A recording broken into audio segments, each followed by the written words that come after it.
we call it the NELSPRUIT and Mpumalanga one, which is great. And thanks for everybody that's going to talk, and especially thanks to Anthony, who's basically arranged the thing, and Anneke, who's done all the admin work. Again, we just remember that this is anti-competitive. We're not going to talk about stuff that we competing and getting certain market shares. That's out. And then just the rules of the teams. Put the screens off, put the noise off, put the voice off, and stick up your hand and ask a question. I'm not running the show, and Anthony's our chairperson, and he's going to be the whole day, the rest of the day. So welcome and thanks. And remember, it's being recorded. And then what we do afterwards, we send the recording out. It's working like a bomb, this recording thing. People are looking at it and saying, wow, it's so nice. So thanks, everybody. And then I'm now switching off my face. Thanks.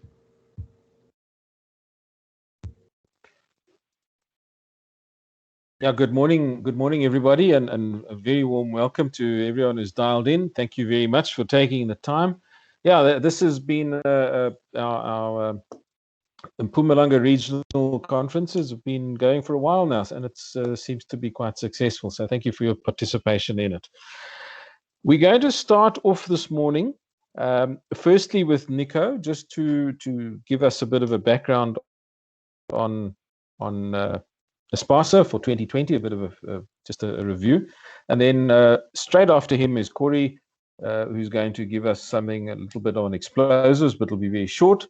Moving on to Marius, who's going to give us a long presentation on health and safety.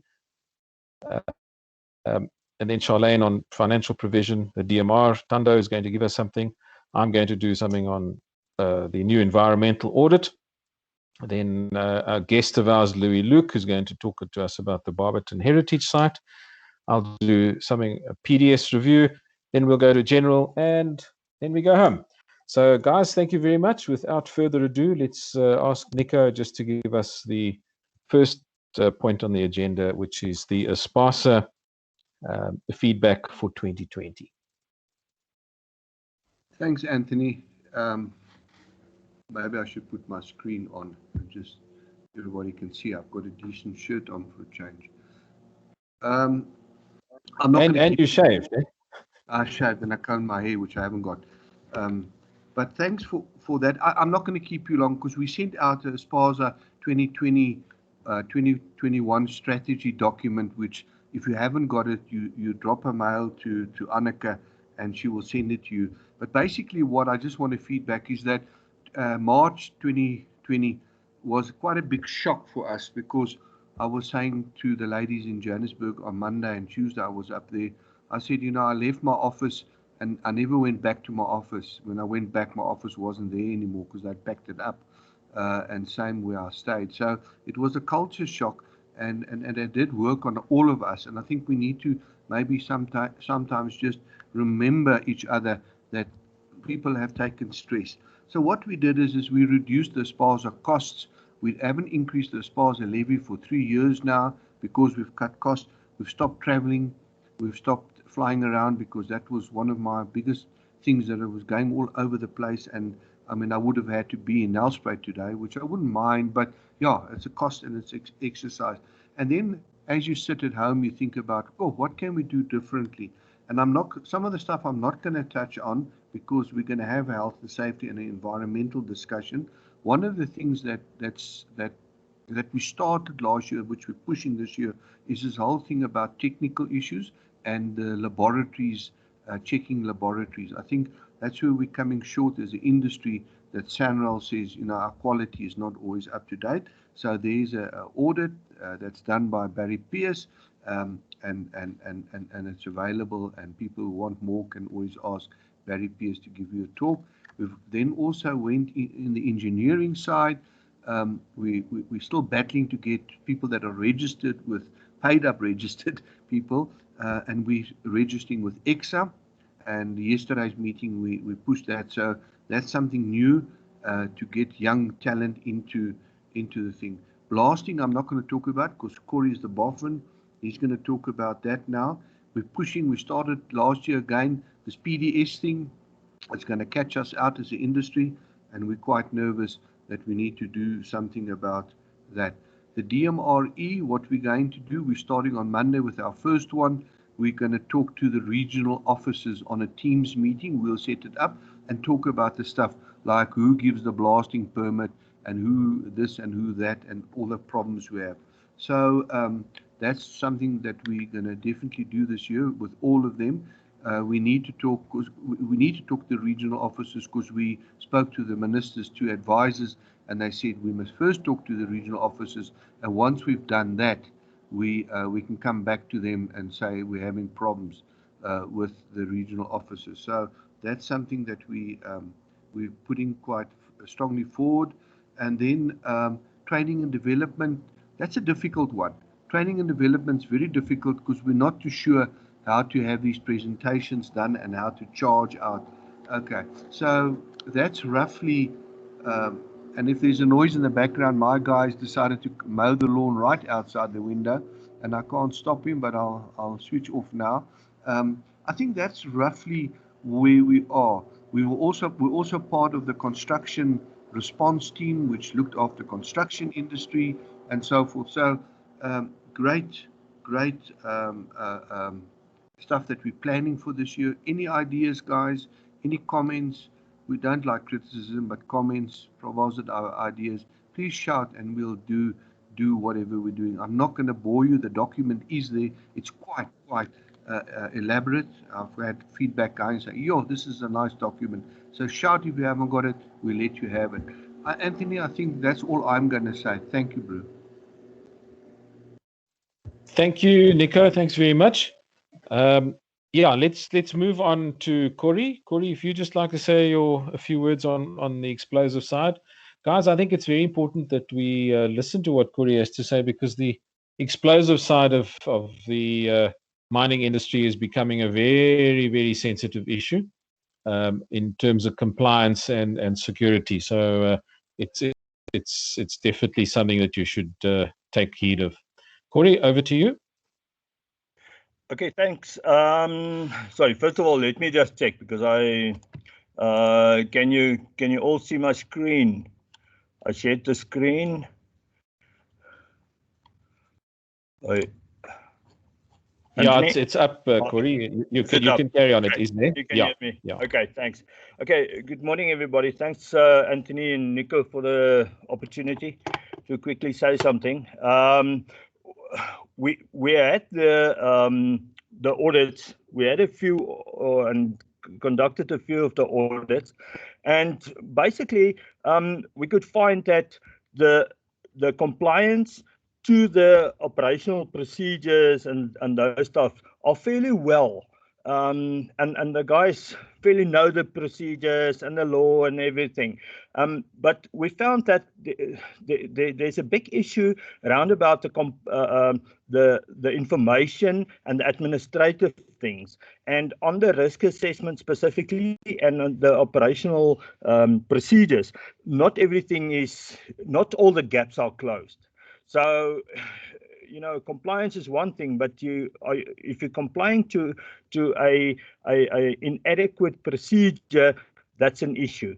And the other thing is the information on the Chief Inspector of Explosives CES system is not up to date, and that's part as we discussed last time.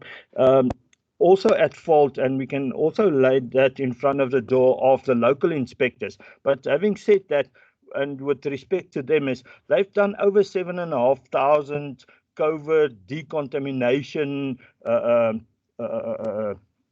exercises and decons this year with the COVID. So they are swamped.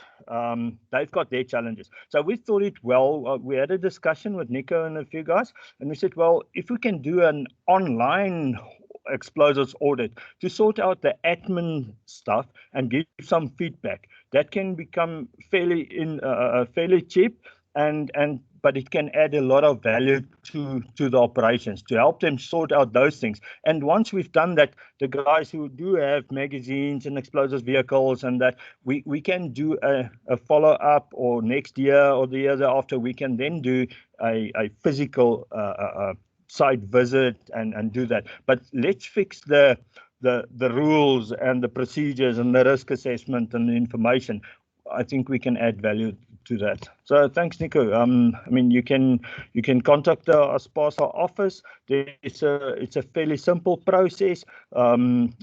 We do the audit, we do the review of the risk assessment, the procedures and everything, and we provide you with a written report and a feedback, and then we set up a Teams feedback session, which we can discuss everything online with the operation. And that's it. Thanks, Anthony.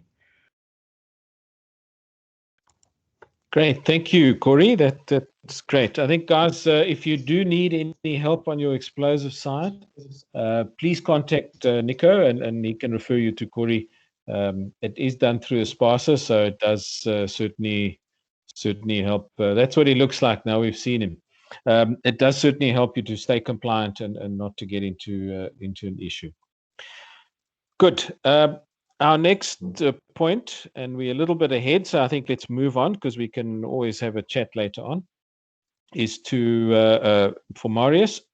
Marius doesn't need much introduction, but we've had Marius around for many years, and I think he's brought a huge amount of value to the safety side, of the health and safety side of our operations, and it's always a pleasure to hear what Marius has to say. I'm going to put your presentation on, Marius. Just got to work this one out quickly.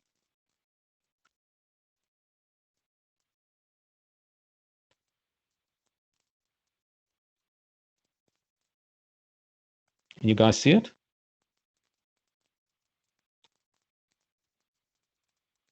Not yet, Anthony. Not yet. There we go. There we go. You got it. There's something. Okay. All right. I'm just going to go into presentation mode. You got it there? Is it there? It's there. It's there. Okay, perfect. All right, Marius, you can just tell me when to move along and I shall do so. Right. Thanks a lot, Anthony. Yeah, thanks for the opportunity again. As I said earlier today, yeah, it's good to talk to the industry again, just different venues. Would have been nice to be in NELSPRUIT today, but as Nico also said, it makes us nervous to travel around and so on. But part of my job, obviously, is to travel around. And Nico also referred to that March last year, it came to a complete standstill.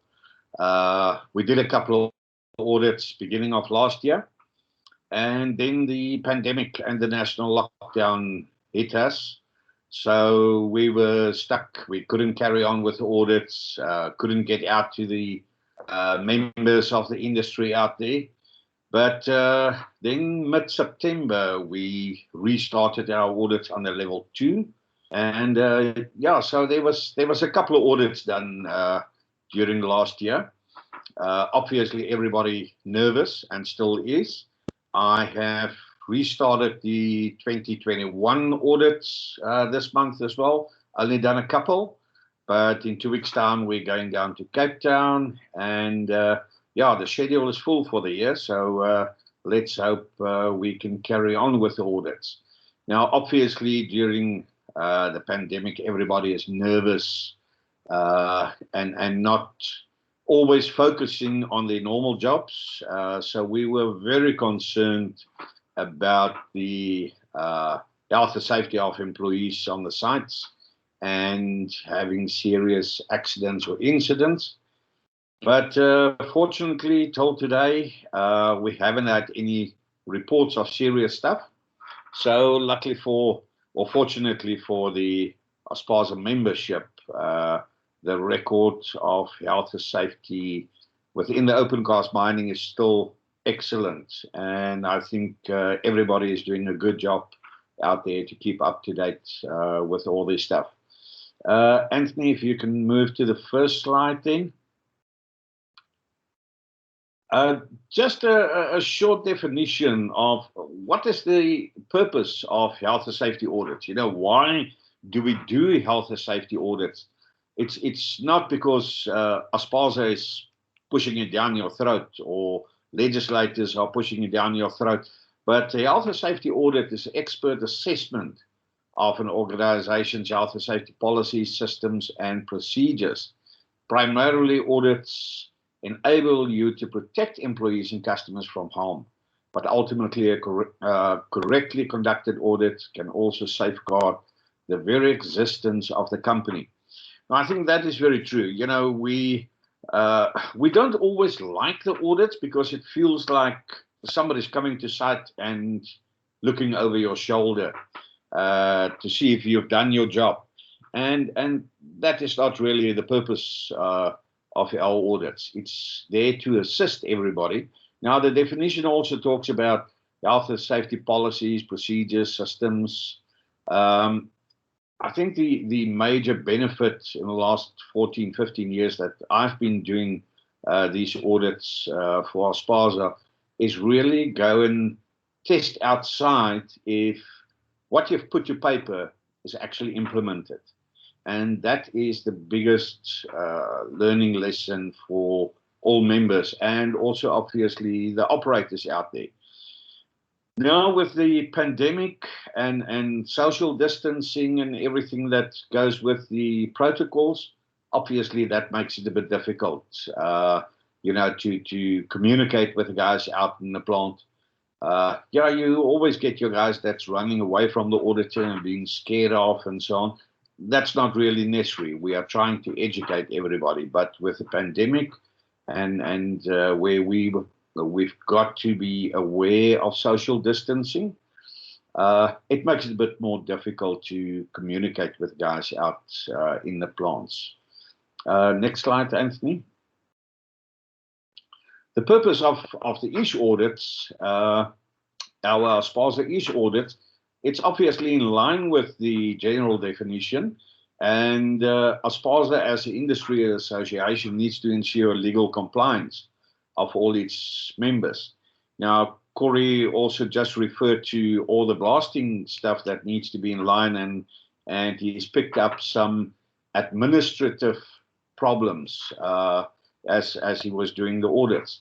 I've also seen it now a couple of times, and unfortunately, now currently, COVID is getting excuses for lapsing of licenses where people need to be trained and certified to be a dangerous goods transporter, and then still driving the MMU truck onto a site with his emulsion, but his certificates in his file shows that his training is actually expired in November last year.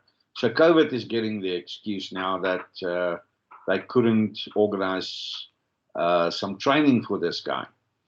But yeah, there are some administrative problems there as well. So even with Corey doing the blasting stuff, we need to always look at legal compliance. The ISH audit protocol is revised every year to cover all industry requirements and to be updated on current legislation. Now, obviously, during 2020, there were no real new legislation promulgated. The processes through Mine Health and Safety Council and MRAC, or Health and Safety Council, yes, it's a bit slowed down. We are expecting some changes on the electrical regulations, Section 2 with regards to the responsibilities within the Mine Health and Safety Act. We've been waiting for that promulgation, but there's still a lot of discussions going on.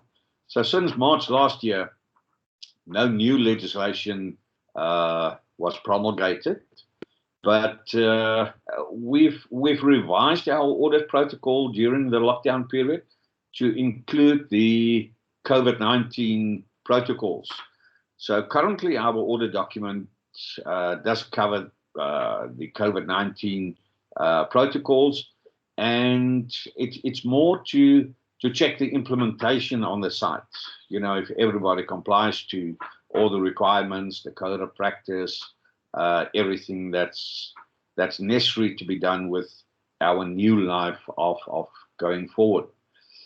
The ISH audit process adds value not only as a health and safety protocol, but also through sharing information, education, and assistance to be legally compliant. I think that is one of the biggest benefits of this audit protocol where we try to educate everybody on the site on what requirements are. Through Nico, his office, and myself, we try to share information of what inspectors are checking in other regions, so that everybody learns from this. What we have picked up through all the years as a bit of a concern on sharing is that companies don't always share their incidents, accidents with ASPASA and the outcome of these accidents. Everybody needs to learn from other people's mistakes as well, but it seems like people don't always want to share that they had an incident or accident. But as a benefit for ASPASA, we really need to have a look at how to share the information. It's not necessary to mention a site's name or a company's name, but just what happened and what's been put in place to prevent this from happening again. Thanks, Anthony. Now, the issue audits for 2020, as I said, we came to an abrupt standstill in March. Now, normally we do more than 100 issue audits per year for all the members. And as you can see there on the slide, we only did 48 operations. Thanks to AfriMat, when we opened up the audits again in mid-September, AfriMat was the only corporate that contacted us and asked us, please come and audit all our sites. So from corporate point of view, they were the only guys that were audited all their sites. And obviously there were some other private sites as well that were audited. Right in the beginning of last year, I did 17 audits before the lockdown. So yeah, there's a lot that's been missed out during last year, although we did stay in contact with everybody and information was shared with them. And as you can see there, the average score for the lesser number of operations audited last year went up by 1.49%, and it's an average of 89.44%. with a higher score of 97.19 and a lowest of 72. Now, obviously, the guys that are on the lower scores, those are our biggest concerns. We try and work with these guys to get the right information to them, try and improve their operations. During that period of auditing, fortunately enough, we didn't have any major accidents. Nico always like to tell everybody that wants to listen or even don't want to listen and brag.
Marius, we've lost you. We can't hear you.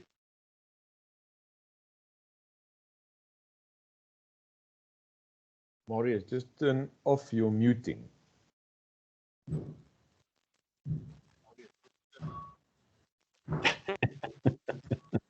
Put your money in the phone.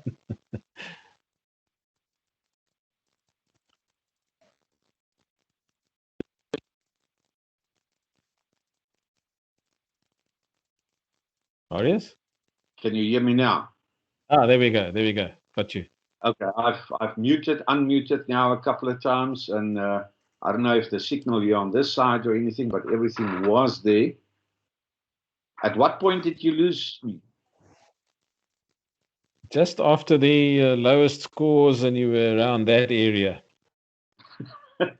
When you were starting to struggle with the slides? Yeah. Okay, I don't know what's happened there.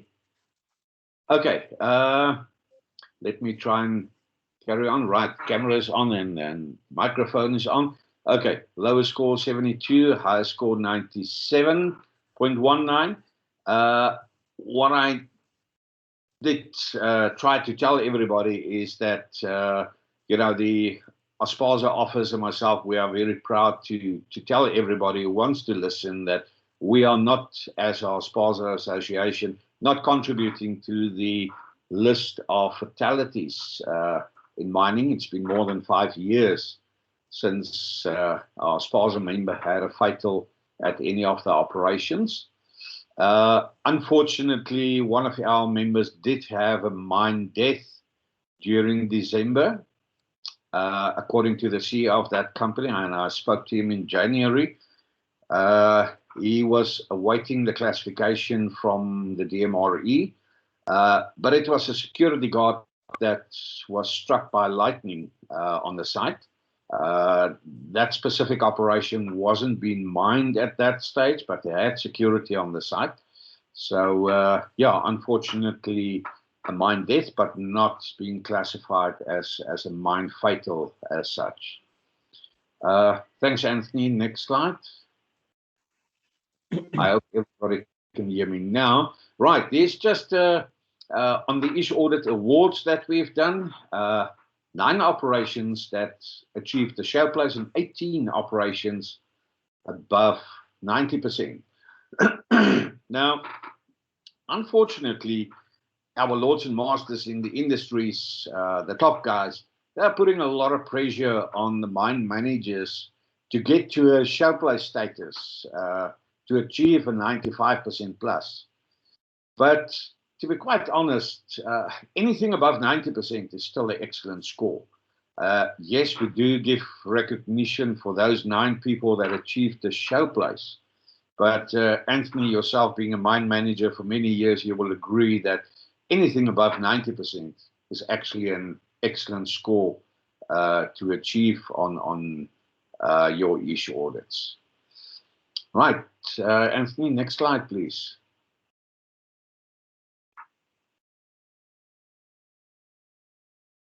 Anthony? That's it. Okay. Average score per section. There's just a breakdown of the different sections that we do audit. And as you can see, it's been set up according to ISO 45001. And right at the bottom, there's a section on COVID-19 as well. That's been included in the audit's protocol since the lockdown of last year. As you can see, very high score on COVID-19, 96.33%. You would have expected actually a 19 or 100% compliance on that. Some small issues that we saw in the practical implementation of the COVID protocol. Nothing serious, so that could have been easily corrected. The 2 lowest scores on that breakdown, 9.1, which is a 75.95%, and 10.2, which is a 60.58%. Now, both of those are being affected by lost time injuries in our industry. So there has been, amongst the 48 sites that's been audited, there's been too many lost time injuries. Now, some of those are obviously a 2-day or a 3-day lost time injury, where a person was booked off for the injury by a private doctor or their own ONP. And that, as you all know by now, it's got a negative effect on your score outcomes. So yeah, we need to focus on those. It's easy for me as an auditor to sit back and say, stop hurting your people, but that's not what it's all about. It's not that easy to prevent accidents or incidents, but if all your systems are in place, operational, there are many sites being run for many years without any lost time injuries. One other one of a concern, 6.1, which is your actions to address the risks and opportunities. I will again refer to that on the way forward and some of the findings of last year's audits. Only a score of 88%. Now, that includes all risks on the site, which very technically maybe, but it says that we only identify 88% of our risks on the site. Anthony, you've done a lot of work on traffic management and PDS's investigations on your site, and I will show some pictures of that just now as well. But we need to hike up the risk assessments on our site to make sure that everything is covered to identify hazards and the risks and do the appropriate risk ratings. Thanks, Anthony.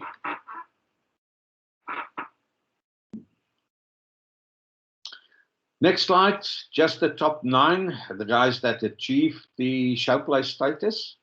And our best performer for 2020 is Mid-Mark Crushers with a score of 97.19%.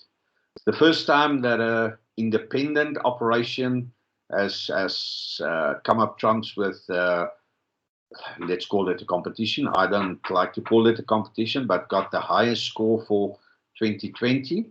Now, obviously, Mid-Mark, the last couple of years, have also performed very well amongst the independent operations, but this year or for 2020 they are taking the top honors as the best performer for 2020.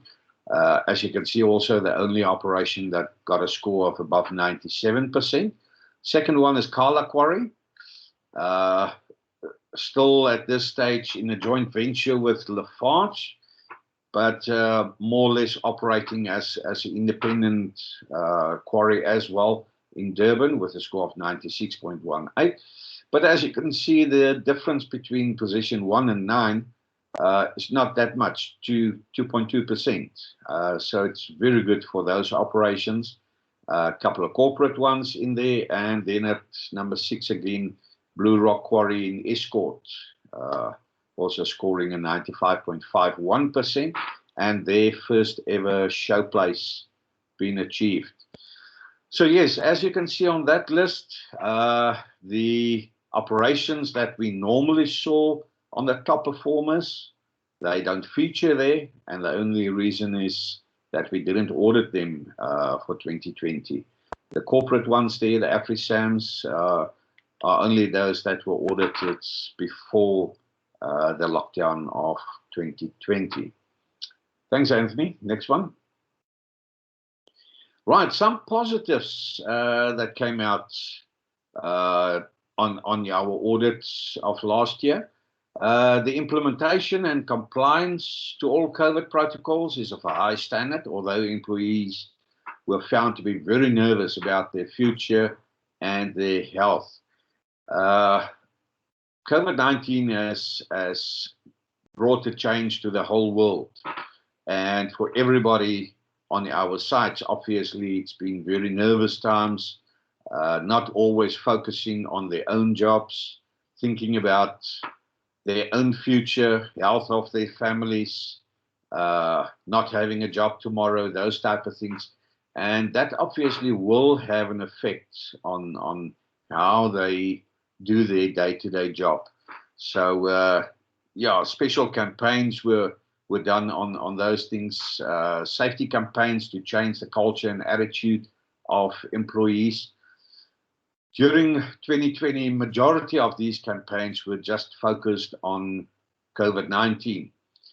Before the lockdown, there was some excellent campaigns started at some of our members, but obviously these couldn't be continued during the lockdown period, as other focuses were decided upon by the companies. General improvement in the compliance of machine guarding requirements. Now, you guys know that for many years, we focused a lot on machine guarding, correct machine guarding, sufficient guarding. Seems like most of these being put in place. It's just now the maintenance thereof and sustainability of this. So it's good to report that we do see a lot of changes in machine guarding and a lot of focus being put on that. Employees are better informed about requirements and knowledge on safe work conditions. Yeah, it's interesting talking to the operators in the plant. They will really challenge you when it comes to their safety requirements in the plants, which is excellent. And that is actually what we want to see in the plant. The belief in the support that ASPASA provides as an association body. I shouldn't tell you guys, you know it by now, that Nico in his office is flooding your emails with a lot of information. And there's some good stuff coming out. And yeah, there's a general belief in what's been shared with everybody, which is excellent, from Nico's office to the members, and to see all of these things being implemented. And then there are some new mine managers, young dynamic guys that are eager to learn. It's good to see these guys during audits, challenging the audit as well, making my life a bit more difficult, which I always appreciate, and questioning certain issues that I will take up with them, or advice that we provide. And it's good to see these young managers coming through the ranks. Total commitment and concern of moving to a new normal by those audited after the national lockdown, but allowing each audit to carry on and not left behind. During the lockdown, there was a lot of concern about most of our members that health and safety is staying behind. They're only focusing on the code of practice for COVID-19, and even the inspectorate, DMRE, when they do come to site, they only look at the code of practice and the procedures being put in place. And some guys even phoned us and said, listen, we feel like we are being left behind. Not many other issues are coming out on the sites, trying to push production, to stay alive, to do some sales, and then COVID-19. So yeah, not leaving anybody behind, but there's a new normal, and in most cases, most probably it's a better normal than previously, and we've got to carry on with these. Thanks, Anthony.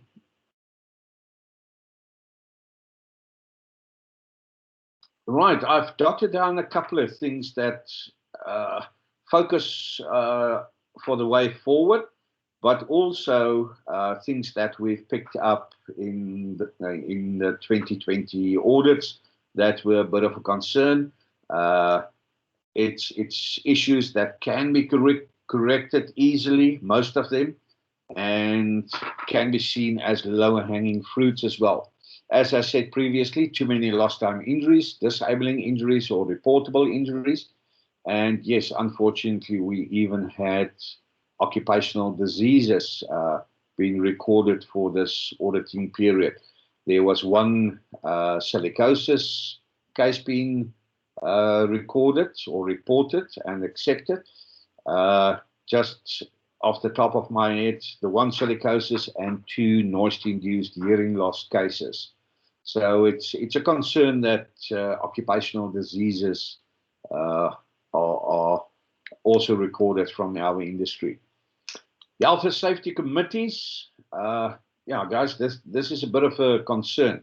Now with social distancing, it seems like in a lot of cases, safety committee meetings were abruptly stopped, came to a complete standstill. And even some of the audits that I've done since restarting after lockdown, people don't really know how to do these meetings as they used to. But management needs to find other ways of communication and having these safety committee meetings. We cannot have these dropped. In some cases, we've even seen that because there's no committee meeting, the safety reps doesn't even do their safety inspections on a monthly basis. Identification of risks, own inspections with identification of deviations.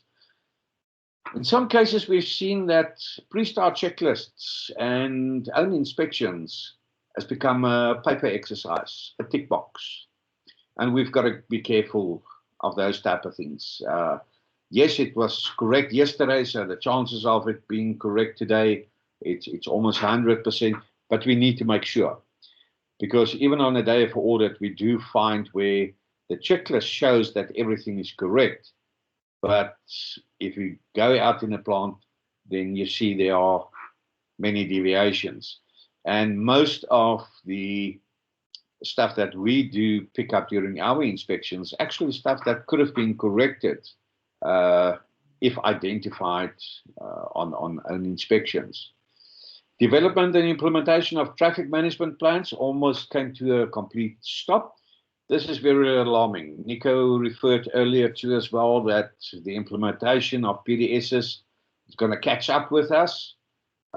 There's a couple of experts in our industry where Anthony is one of them. He's done a lot of work on traffic management. But after March last year, it seems like everything came to a standstill with further development of traffic management plans.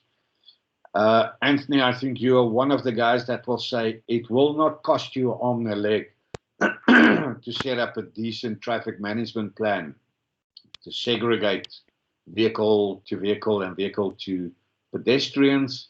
We cannot use COVID-19 as an excuse for this, and we need to carry on. I will show you some pictures just now and would like to hear your comments on these as well with regards to traffic management. But in most cases, all of our members have done their risk assessment. They do have a traffic management, but this has got to be a live document. It can change on a daily basis, and we need to make sure that everything is covered there. Compliance to the TMM pre-start checklists. Too many examples where we see where TMM is operating with the A-class defect either being recorded on the checklist and the supervisor gave permission to use the machine, or again, it's a tick box. And we are eager to start our day's work, get the machine running, so we complete the checklist and carry on. And then we do find deviations on the machine itself. So yeah, a bit more focus is needed there, and we need to fix those as well. Next one, please, Anthony.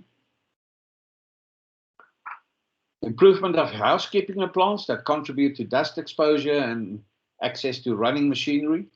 We see many cases where spillages in a plant actually becomes a new platform for people to stand on.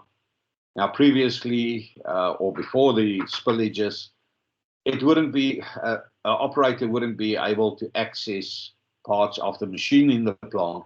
But now with this new platform, so-called platform being built because of bad housekeeping practices, he's got access to running machinery.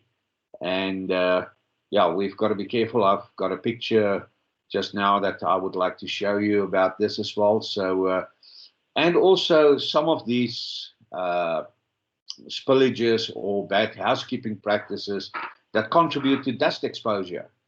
A hole in a chute or something like that where dust is flying out.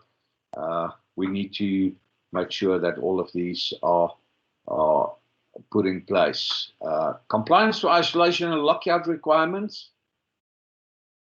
Yeah, unfortunately, people, that's still a major concern. People sign off on permits and get a plant started before everything's been put in place. In most cases, I cannot question if people are making a plant safe before starting a job, although we do find where a job might be done without even isolation or following the lockout requirements. But the signing off of the documents is actually a safe declaration of the plant before starting up. That means that an operator got out of the control room, did his inspection again where the maintenance was done, and then signing off. That is a major problem for us, the isolation and the lockout requirements, and we need to focus on those. Improvement of accident incident investigations. This is a major training need at most of our operations, which we need to focus on. Investigations need to focus on getting to a root cause of the accident or the incident, and not to try and find a guilty party. In most cases, we are putting this poor guy to a wall and we throw him with rocks, even after he got hurt, although it's not seen as he was the culprit in this, but at least we found a guilty party. We need to make sure that we get to root causes of accidents and then to close the gaps to try and prevent this from happening again. There is a draft code of practice from the DMRE, which is not yet promulgated, about accident incident investigations. I recommend that you guys, if you haven't got it, please get it, put your systems in place. That guideline most probably is going to be approved as is. It's a very lengthy document, but I can't wait for this to be implemented, because at least there will be a formality on how to do accident incident investigations and force everybody to go right through to root causes. And the next point is PTOs, closing the loop of accidents and incidents as well. In most cases, or in many cases, having an accident or incident on the site will require new risk assessments, a new procedure or a revised procedure being put in place. And that will require further training of the guys doing the job. Now, to make sure that everybody is now following this new procedure, we have to use a planned task observation. And there's not always evidence of this, but also those that has got the benefit of other quarries in the industry. You need to learn from other people's mistakes as well, and making sure that these loops are closed with regards to accident incident information. Then a general comment: compliance to women in mining, HIV and TB, dispensing of condoms, etc., and other directives. We've heard comments previously that a directive is not law. It's just a leading practice. But still, guys, it's a national directive being issued by various parties, and we need to make sure that these directives are being followed and everything being put in place. Near-miss reporting and recording of Section 23 refusals. Near-miss reporting is still a major shortcoming throughout the whole industry, and people to understand that there's a benefit of reporting near misses, because this will eventually prevent an accident or incident from happening. But in a lot of cases, you hear the comments that the culture doesn't allow this because we are stabbing other people in the back. Near-miss reporting can be done anonymously, obviously, as well, but we need this information.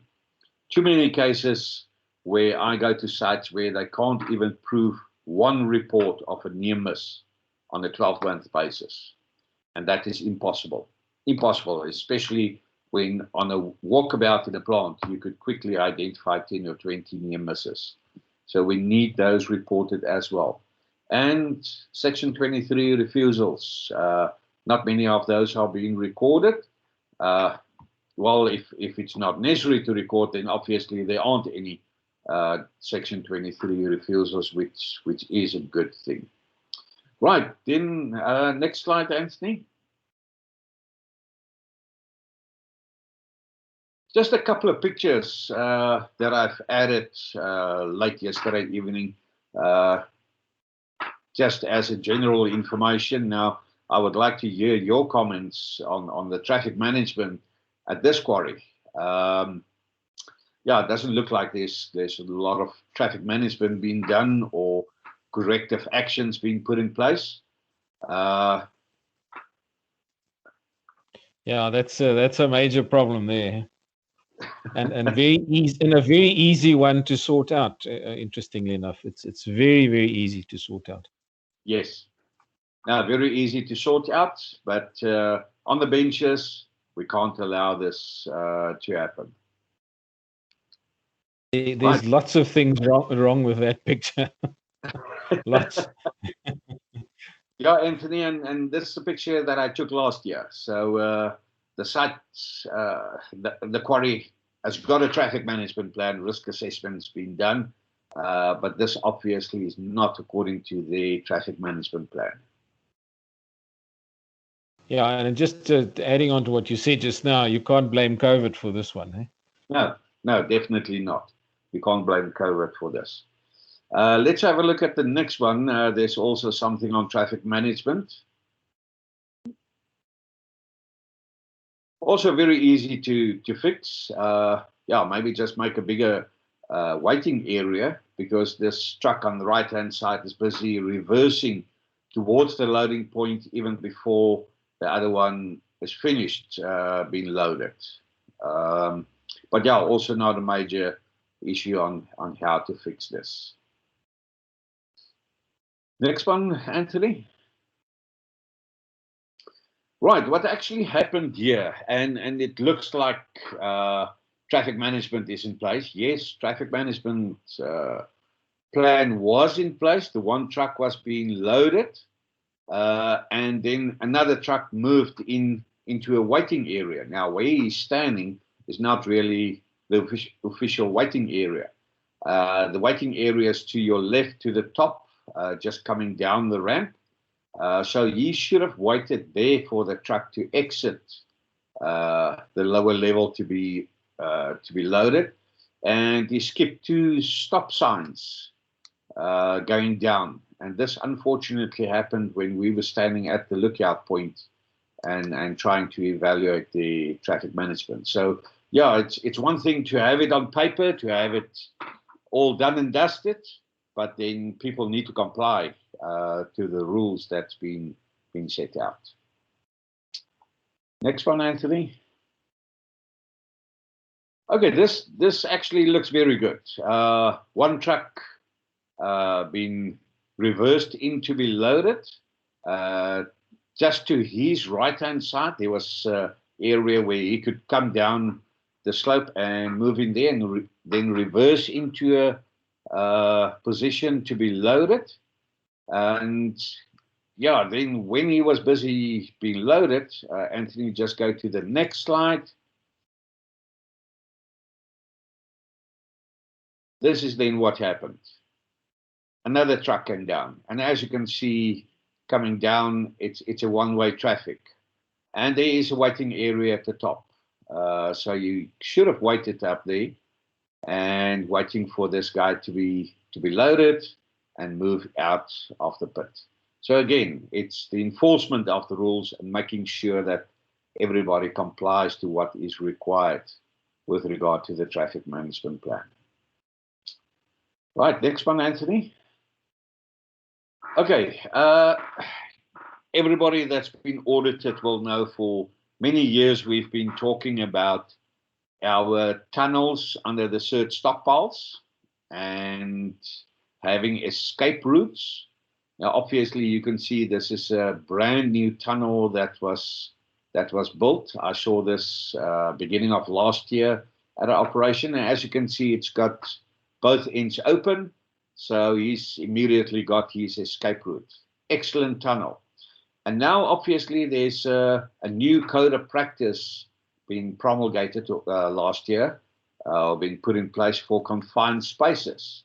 So all those guys that haven't got escape routes from their tunnels, the pressure is here now. I've been warning about this for many years to get escape routes from your tunnels, and now there's a code of practice for confined spaces.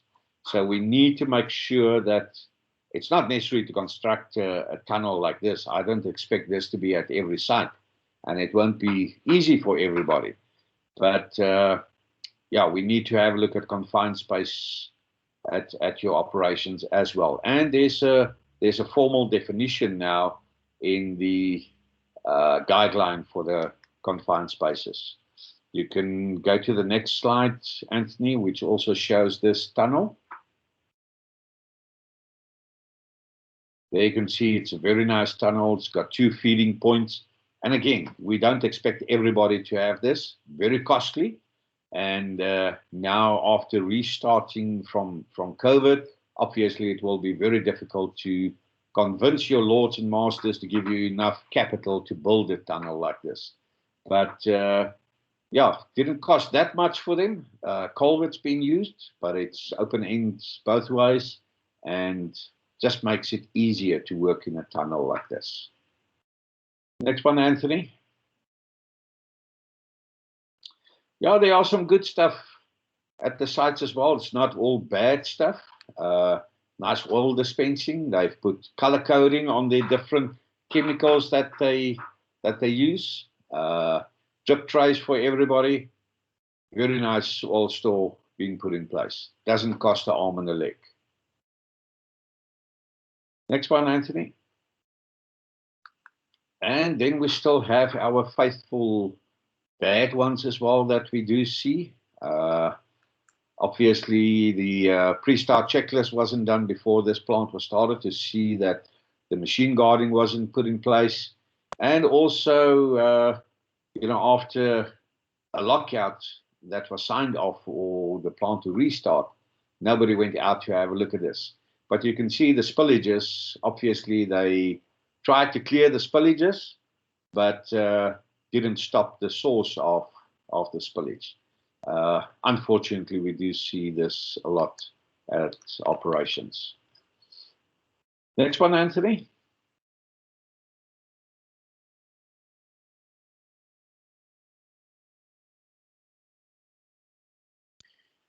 Yeah, this is also relating to pre-start and lockouts. As you can see, a long walkway going up to the screen house and the conveyor on the other side. There's a gate, and you could see the insert on the right of your screen.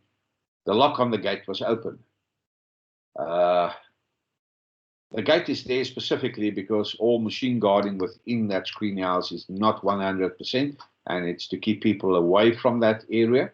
The belt going out on the other side to the stockpile area, the head pulley wasn't sufficiently guarded or completely guarded, and that's why the gate is the first source of guarding. But as you can see, the lock on the gate was in open position, which is definitely unacceptable. Next one, Anthony.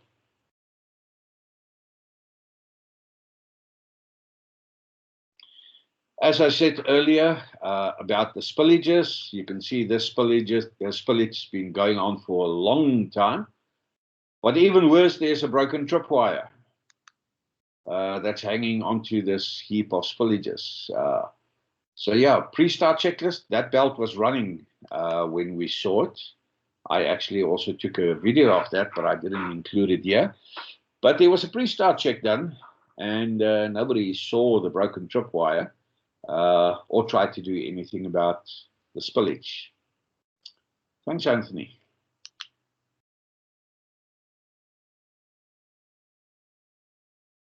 And that's Thanks, it. Marius. Yeah. I think we can give you a few seconds if anyone would like to ask a question. Please put your hand up. Let's have a look. See.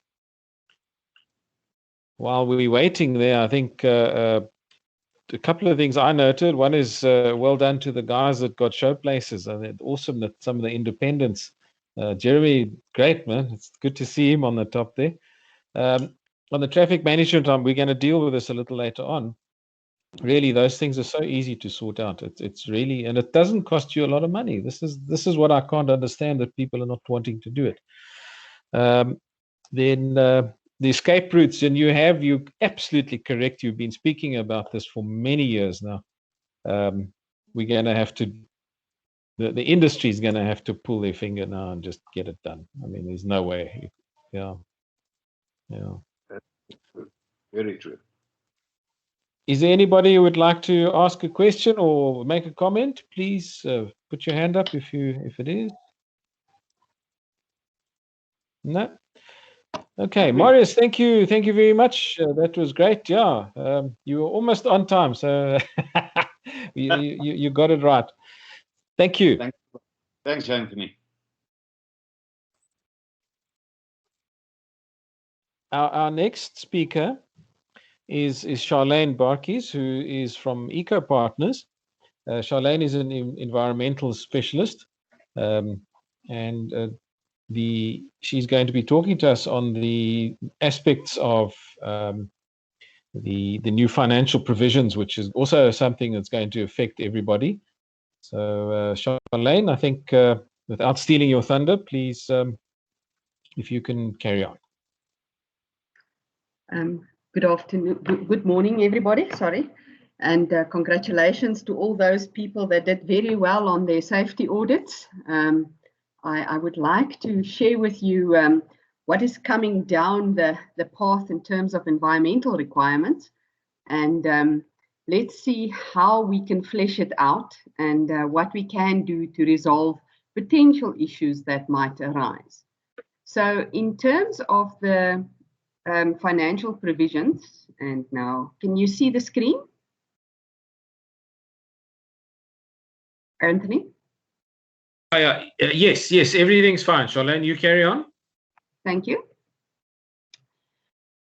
We are having a change in the legal requirement. Now, this is not a normal change in legal requirements where it's a little tweak to the left or a little tweak to the right.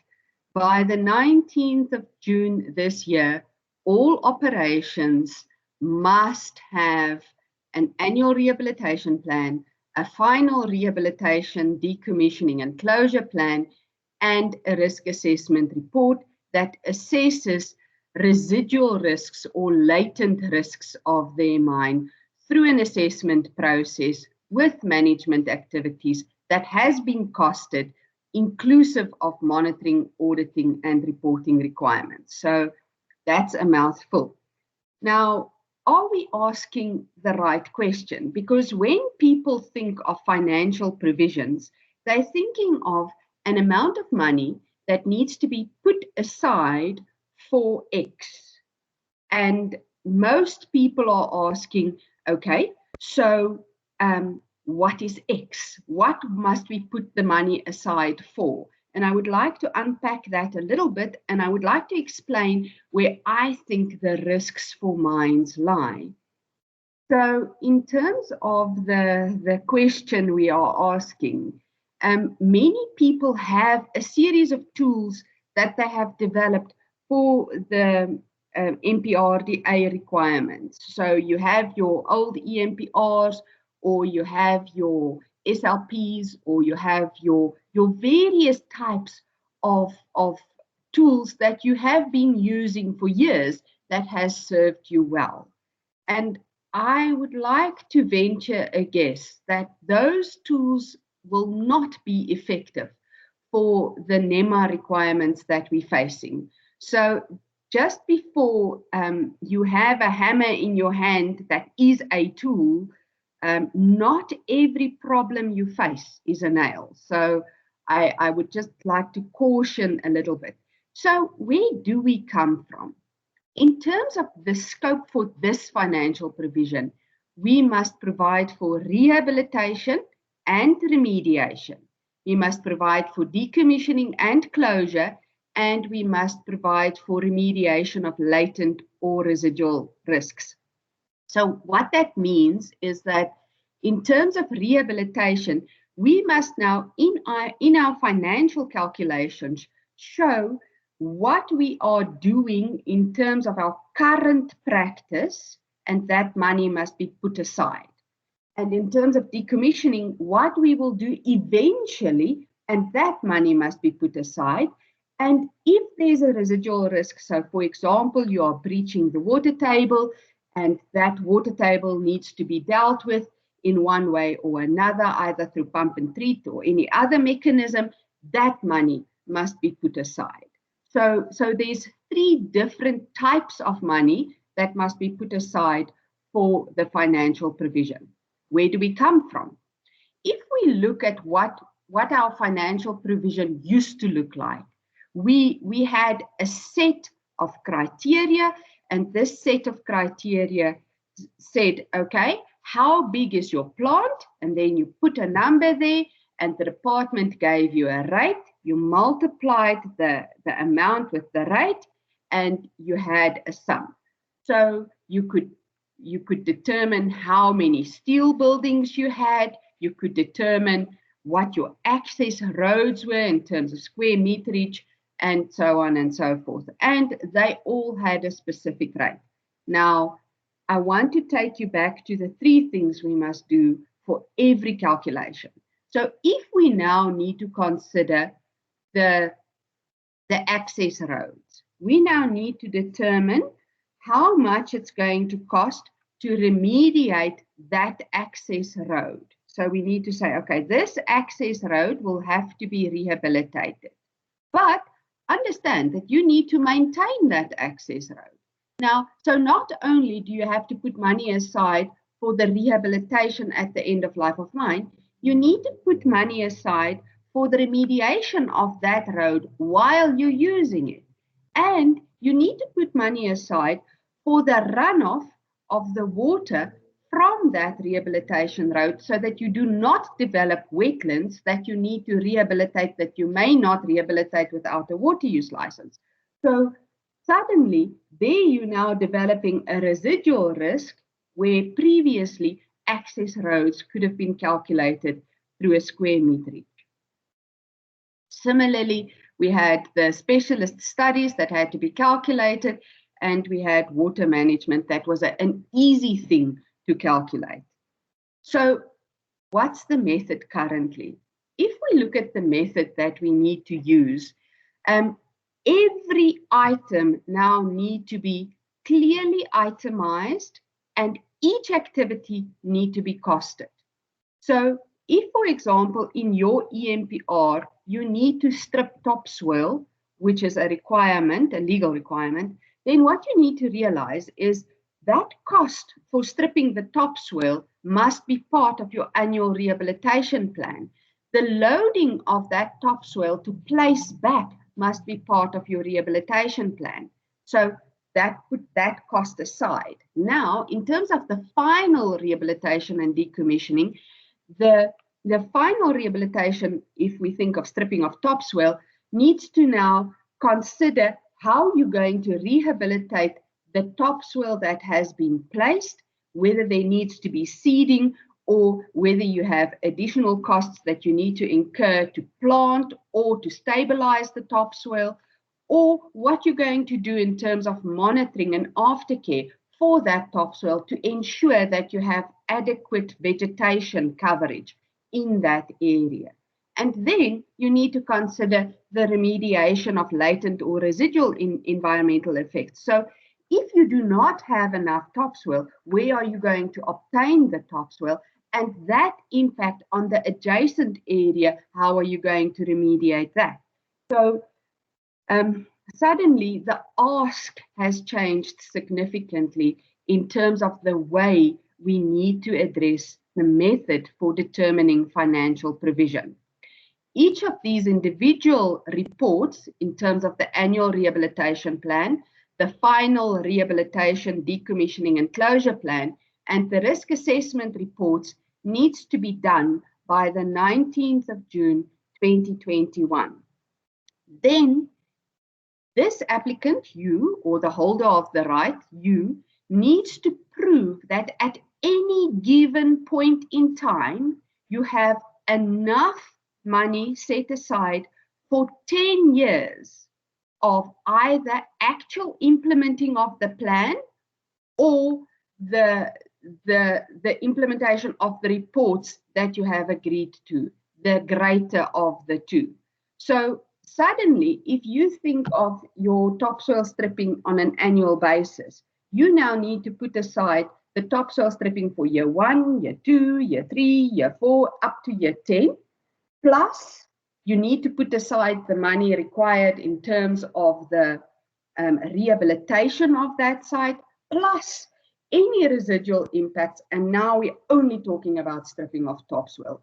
Understand, you also need to consider what you need to do in terms of your waste rock dump. You need to consider what you're going to do in terms of your void. How are you going to deal with that cost? What is the risk assessment associated with that void? So there's a lot of work that's required for a 10-year period that's going to incur a cost that you need to calculate. Now, this determination in terms of the regulations must be done according to the regulations by a specialist. And in this case, a specialist is an independent person that is qualified with demonstrable knowledge, qualifications, skills, and expertise in mining, environmental, resource economy, and financial fields. So what we're asking for is we're asking for a person knowledgeable in mining, knowing what the environmental requirements are, understanding resource economy and the financial fields. There's few of those. Then you need to consider your review. In terms of your review, we need to now annually assess the rehabilitation plan, the closure plan, and the assessment report, and whether they meet the EMPR requirements that has been approved, and whether the EMPR that has been approved actually considered the latent effects. So, and then that needs to be audited, and the results of this assessment plus the financial provision needs to be audited by an independent person.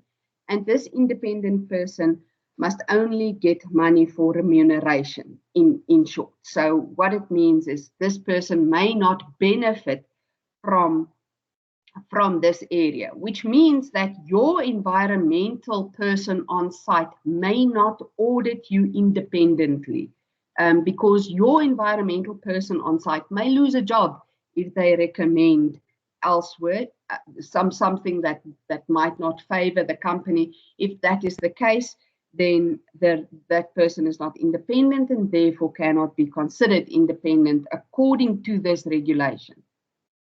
Then the reporting requirements for the financial provision must be done according to the NEMA requirements as per Appendix 3, Appendix 4, and Appendix 5. Here's the shocker.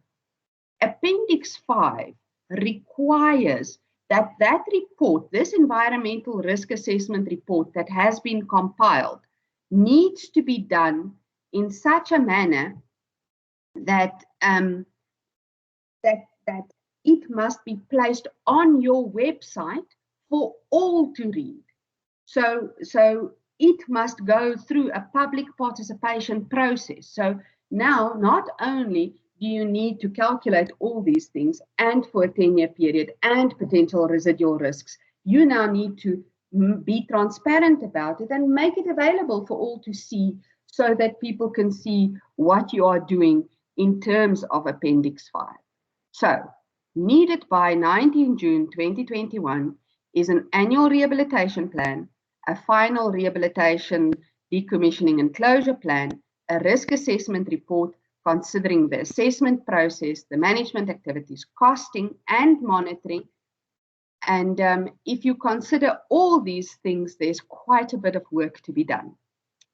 I would recommend the following for ASPASA. I would recommend that in terms of accounting, we develop a mechanism to itemize the environmental cost, to develop a template for risk assessment that would allow people to think broad and narrow enough so that they don't include stuff that could harm them in the long run, that we assess an annual rehabilitation plan in terms of the requirements of what an annual rehabilitation plan must look like, that we bring the information from the social and labor plan in terms of training, emergency drills and procedures into the assessment, so that we don't redo work that has been done, that we do a manual comparison of what happened last year with what's happening this year, so that you can see the difference in terms of rehabilitation requirements and compare that and have it available for the department to assess,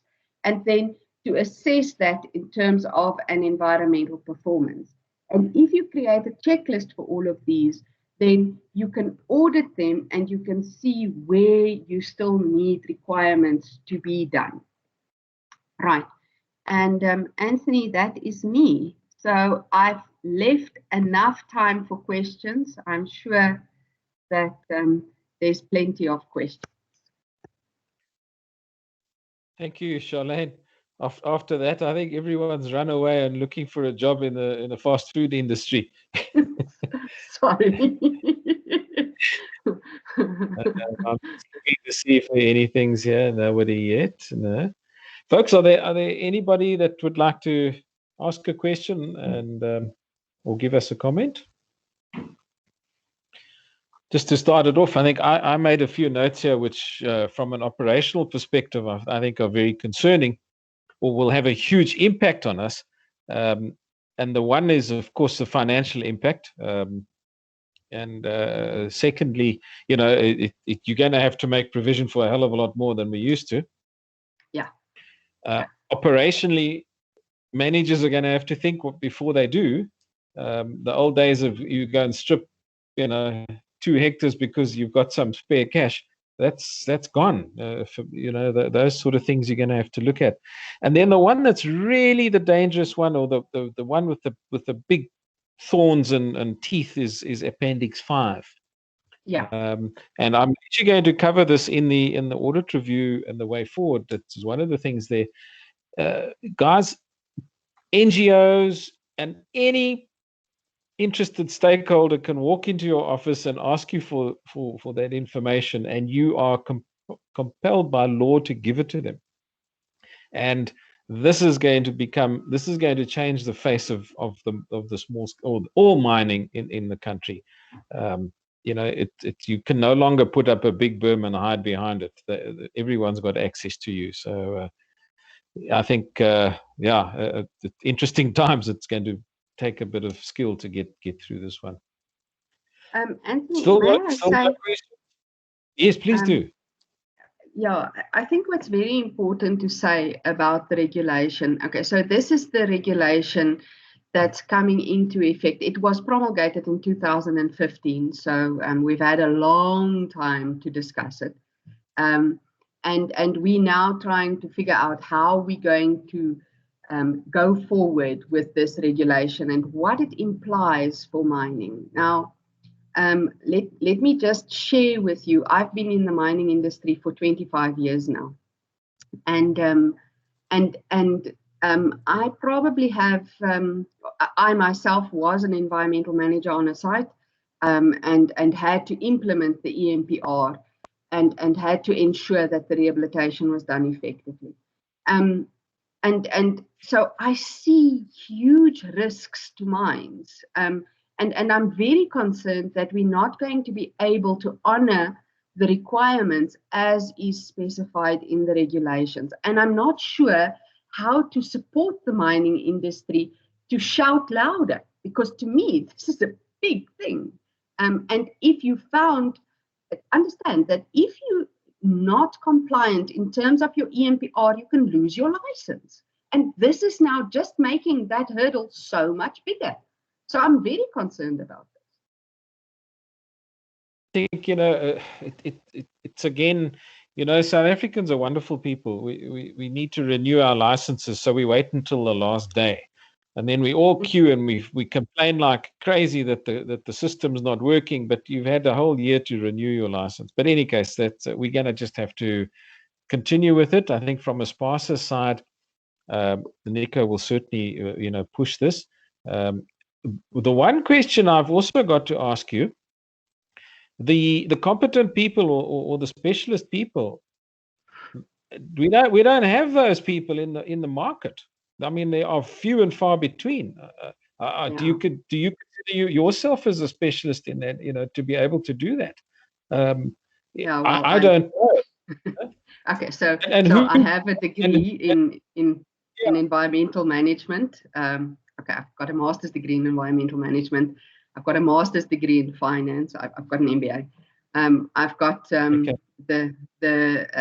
I've been in the mining industry for 25 years, so I've certainly been around the block.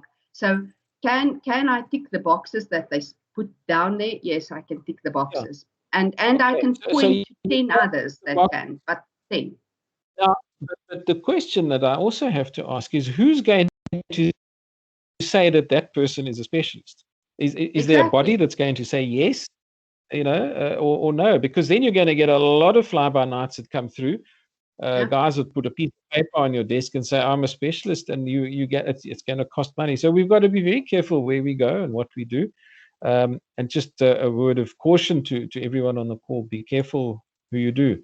Rather, let's contact the people that we know are credible and that we can go through. So in terms of that requirement, the assessment part of that requirement must be done by a SACNAS accredited assessor. So it needs to be, because it's environmental science, so the person must be qualified in the field of practice of environmental science in order to be able to do the assessment for rehabilitation. So that's one of the clauses that I think is critical to consider. Having said that, what concerns me is the people that's most likely able to do a proper assessment is the people that's currently on the mine. So if you asked me who would know what needs to happen on that mine, I would say the people on that mine would know what needs to happen on that mine. But we can't use that resource. Yeah. Okay, well, interesting times ahead for you. Good business prospects, I assume are looming, but let's take it and go with it. Charlene, thank you very much for sharing that. Possibly not what everybody was wanting to hear this morning, but guys, I think it's very important that we hear it and that we are get our ducks in a row, because as Charlene very rightly says, if you're not compliant, you can lose your license, and that's not what we are here for. Thank you so much, Charlene. Sorry, one thing. Sorry, Nico.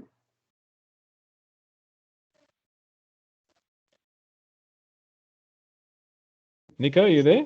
Yeah, I am here. Sorry, I thought Charlene was going to talk, ladies, before me. I just want to ask Charlene, and it's my wife says I should have a big nose. Can we at some stage sit down with you? I don't know how we're going to do that, and maybe get a price, a fixed price for you to do this for our members. Is it possible? It's going to be 100 Rand, and we do the audits. We say it's going to cost you 10,000 Rand, and we do this. Is there a way of doing that or not? And think about it, and then come back to me and Anthony maybe. Okay, we can think about that. Sorry, Anthony, the one thing I wanted to say is, if you are in a community where your neighbors do not want you, that is where the biggest risk comes, because not only must you now do an assessment, you now need to make this assessment available, and they can use this information to close you down. So to me, that's where the biggest risk is. No, it's you are so right, and that's also a thing that is on the not on the horizon. It's with us is our stakeholder engagement and relations. The days of us operating in a silo are gone. Yeah, as I said, Charlene, there's the first business opportunity presented itself. But thank you very much for your time and sharing that with us. Folks, yeah, we're going to move on. We're nicely on time. Thank you guys for keeping it up there. Our next speaker is Tando Matanga from Mpumalanga DMR. She's the acting PI there. And Tando has very kindly accepted our invitation to come and tell us a bit of a DMRE review for Mpumalanga and a way forward. So Tando, if you are there, I know you are on the call. Hi, I'm here. Right, Can you? great, thank you. We can hear you. All right. Morning, everyone. I'd just like to thank the ASPASA for actually inviting me to represent the DMR. But Anthony, they got it wrong. I'm not the acting PI. I'm the acting senior inspector on the mine equipment. My apologies. I gave you a promotion then. Sorry, man. Yes, no, I take it. I receive it. Okay, Yes. good stuff. Yes. I just want to take you through the presentation that I've prepared. Can you all see it? Yeah, it's on the screen, Tando. You can carry on. That's great. All right. I was just saying that I'm honored to be part of this meeting and also find out in terms of how the ASPASA does what they do in terms of what is their mandate, how do they do their job. At least it has given me an eye-opener in terms of how you guys operate, and I'm quite pleased with what I have seen so far with the first presentation in terms of the audits. But I would just like the list of the mines that were shown there in terms of not adhering to the traffic management. I hope that it's not in the Mpumalanga region. I'm not going to share with you, Tando.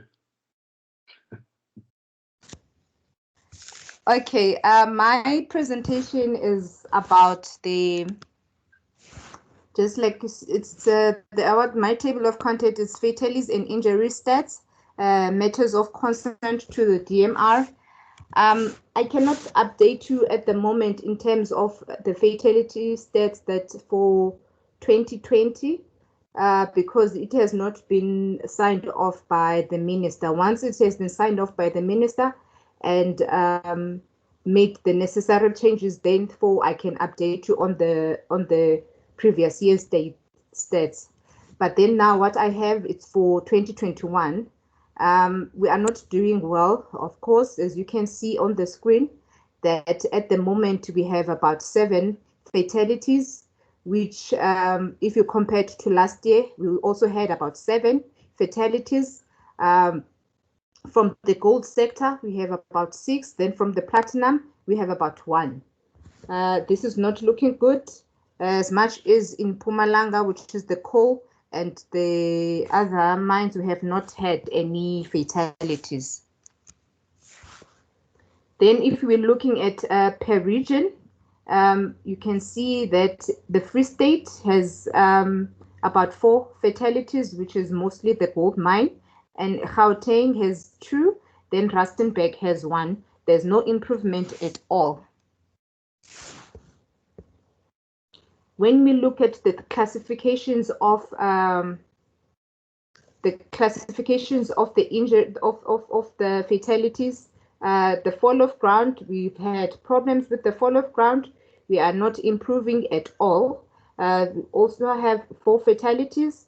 Then once you come to general, we have 2 fatalities. Those general fatalities, it's one fell into the OPAS and the other one fell from the building. That's why they are general fatalities. They're classified as general.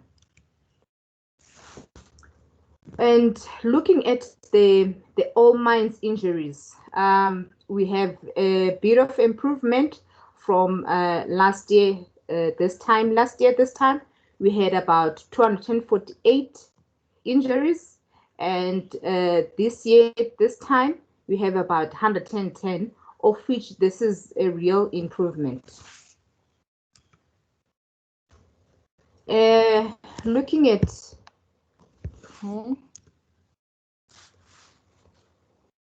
my screen there, I cannot see it. Okay, looking at the other mines injuries classification, the quarries actually fall under other mines. That's why I have this green up here. We have about last year this time we had 48 injuries, and this year this time we have about 13 injuries. But I must say that we don't have any injuries from the Mpumalanga region as yet, from the other mines that have been recorded as yet. And also, I'd like to update you on the COVID stat. We've experienced, we've lost about 61 people so far ever since the COVID started last year. So we are not really doing good. We're pleading with the mines to encourage their employees to adhere to COVID-19 prevention measures. Matters of concern to the DMR, it's the COVID-19 COP compliance. I must say that since we are back in full force now and working, it has proven to be difficult to comply with the regulations of COVID and also the COP. But then we can see that the mines are trying their level best, because most of these transmissions, most of these cases, most of them develop when people are actually at home, not at work. For instance, when the person has gone for leave, you find that when they come back, they present with signs and symptoms of COVID. And we like to urge the employer to encourage employees to adhere to COVID-19 prevention measures. We've also experienced that from the past, it has told us that employees that work together, they tend to gather together during the weekends, and you find that that is where it is easier to transmit this disease. So let's make sure that we encourage the employees not to do such, and actually stay at home when they have to stay at home. Mandatory COPs need to be revised and submitted to the DMRE. The DMRE, the offices are opened every day. From now, during this time, the office is open from 7 o'clock up until 2 o'clock. So if you need to submit any document, make sure that at least by 2 o'clock you are at the office to submit the documents. Annual medical reports by the 28th of February 2021, they have to be submitted. Occupational disease must still be reported on DMRE, on DMR 231. Employers need to ensure renewal of certificate of fitness. We have experienced a delay in reporting incidents and accidents. We'd like to urge the employers to report the incidents or accidents by shortest means possible. You can call the PI. If you have the number for the PI, you can call any inspector to report an accident immediately. And also, I was happy to hear about the first presenter actually spoke about Section 11.5 investigation report. The Section 11.5 investigation report are submitted late. Please note that you're supposed to submit the Section 11.5 investigation report 30 days after the accident, from the date that the accident has occurred. And also that we have seen that Section 11.5 reports are actually poorly done by the mines. You need to improve on how to investigate accidents. And also there's poor management of service providers. You find a service provider on site that has come to do, let's say, splicing or any other work at the mine. And you actually find out that these service providers, some of them are not competent. Some of them do not have a valid certificate of fitness. And also you find that the 213.2 or the mine manager has not actually approved in terms of the risk assessment. Firstly, you need to approve the work that needs to be done. You need to approve the risk assessment, and also you need to find if these people are competent enough to do the job. And also we find that some of them are not authorized to do the job according to the regulation in terms of whether they need to be authorized to work on conveyor belts, authorized to work with lifting equipment. You find such deviations when you come to service providers. Also, poor monitoring of mining contractors. The mines are actually, they're not monitoring, or let me say the employer is not monitoring the mine contractors. They just let them do whatever they have to do, mine for them. So we urge the employer to actually keep monitoring on the mining contractors. Like I've said before, authorization of persons working on conveyor belt, authorization of person using lifting equipment, authorization of TMM operators. And also we are experiencing at this moment in terms of, we're experiencing TMM incidents, which involve running into, machines toppling over, reversing into structures, poor traffic management plan. These things are still, I don't know how long are we going to speak about these issues. Poor traffic management plan, operators ignoring PDS warnings. This one is I think we've had about 2 or 3 accidents so far on operators ignoring PDS warnings. I don't understand why people are ignoring PDS warnings. All right, this is the end of my presentation. Thanks a lot. Over to you, Anthony, if you have any questions for me.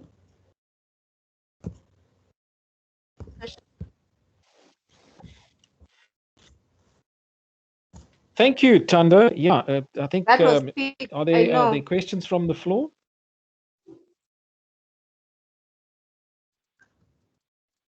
No questions. I have a few comments to make there. I think, in one of the previous, in Marius's presentation, he said the DMR doesn't.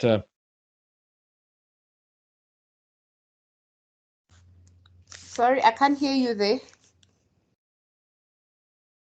He's just concentrate on the Tando and her. Sorry, Anthony, you broke up. We can't hear you. Yes.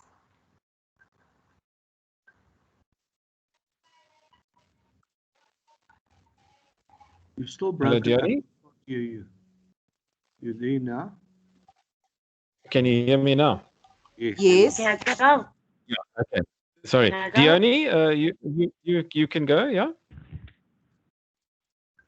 Yeah.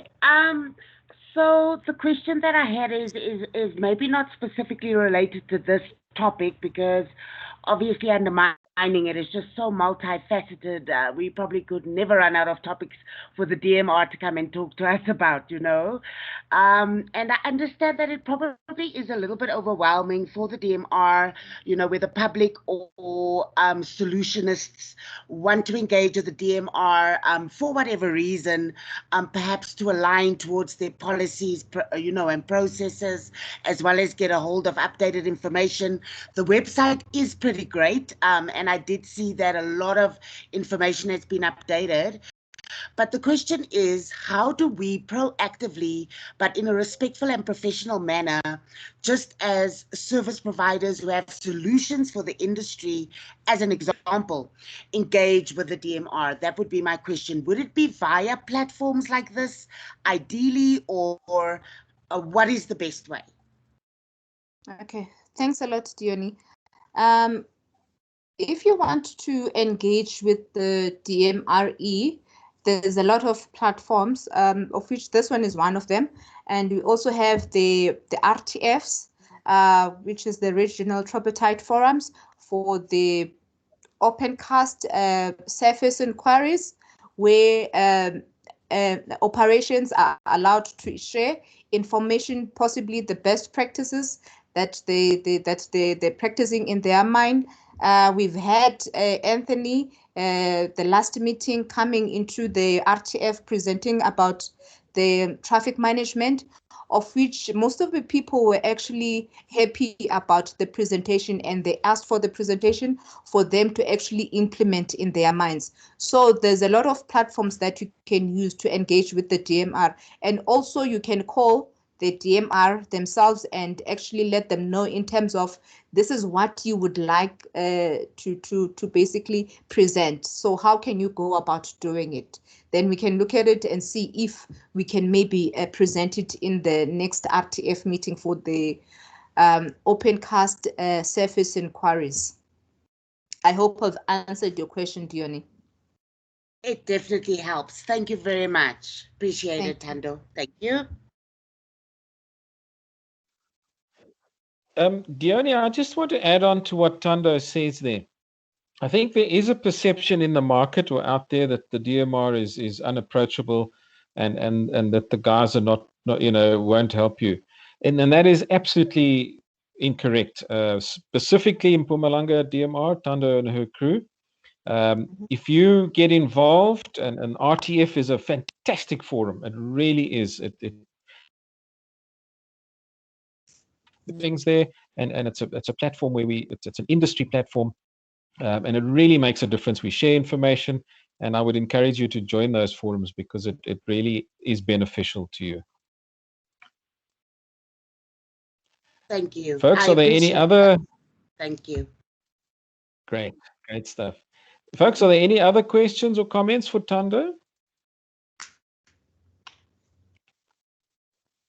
Thando, thank you very much. It seems like you've covered all the bases, and when people are quiet, they normally they've learned what they had to learn and heard what they had to hear. So thank you very much for your time, and we really do appreciate your contribution to the ASPASA conference. No, thanks a lot, Anthony. Right. Folks, we're going to move.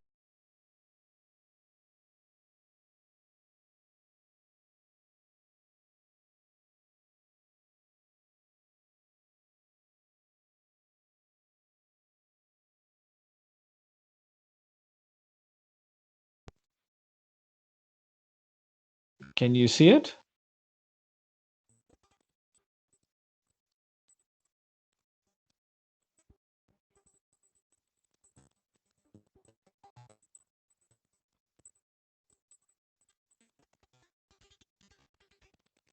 Anthony, we lost you there. Your mic.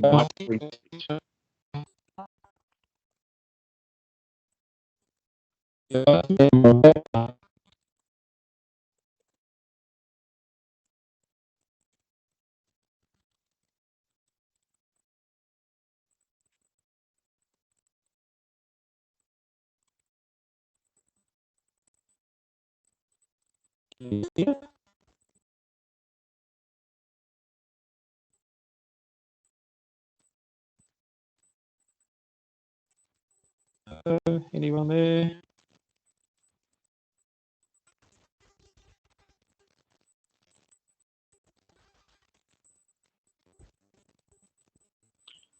Anthony, I think there's something wrong with your mic. Something wrong with your mic. We're losing you. Okay.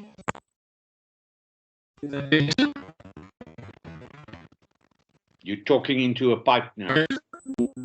No.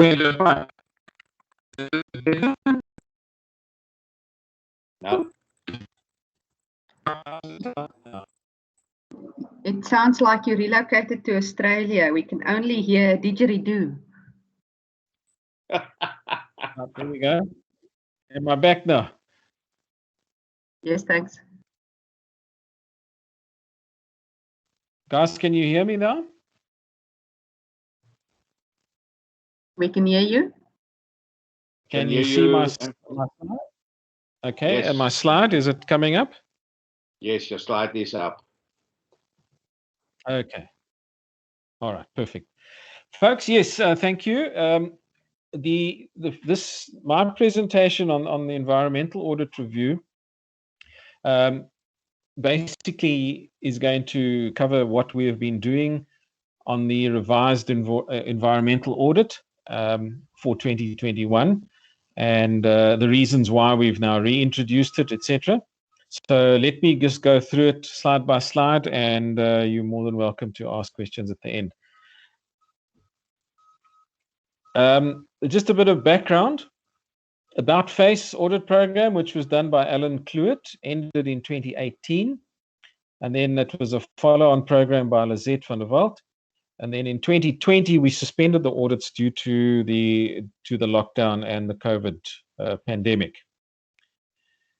During 2020 Q4, that was the fourth quarter, ASPASA, and when we say ASPASA, it's Nico, in conjunction with some of the industry players, decided that there was a need to redesign the audit program. And it was decided that it's necessary due to the increased emphasis on environmental issues, both globally and locally. There's a big drive at the moment on environmental sides. As you heard from Charlene, there's big things happening. So we needed to get this thing going. The operations needed to be compliant. And the brief that came through was we needed to design something by the industry for the industry. The compliance to be achieved, it mustn't be a punitive type audit, but a compliance audit. And ASPASA obviously want to be in the role that they can assist operations and their members. So the process, and I'll show you what it looks like now. The process was the process-based program was developed by an appointed subcommittee. Input and consultation by the various stakeholders was key to the success of the program. One of the big things that came out of it was that it was proposed and accepted that the previous about face structure, which Alan did, that document, which a lot of people are very familiar with, should be used so that we don't reinvent a wheel. We merely revise it and make it more user-friendly. So that the whole process is based on this generic process.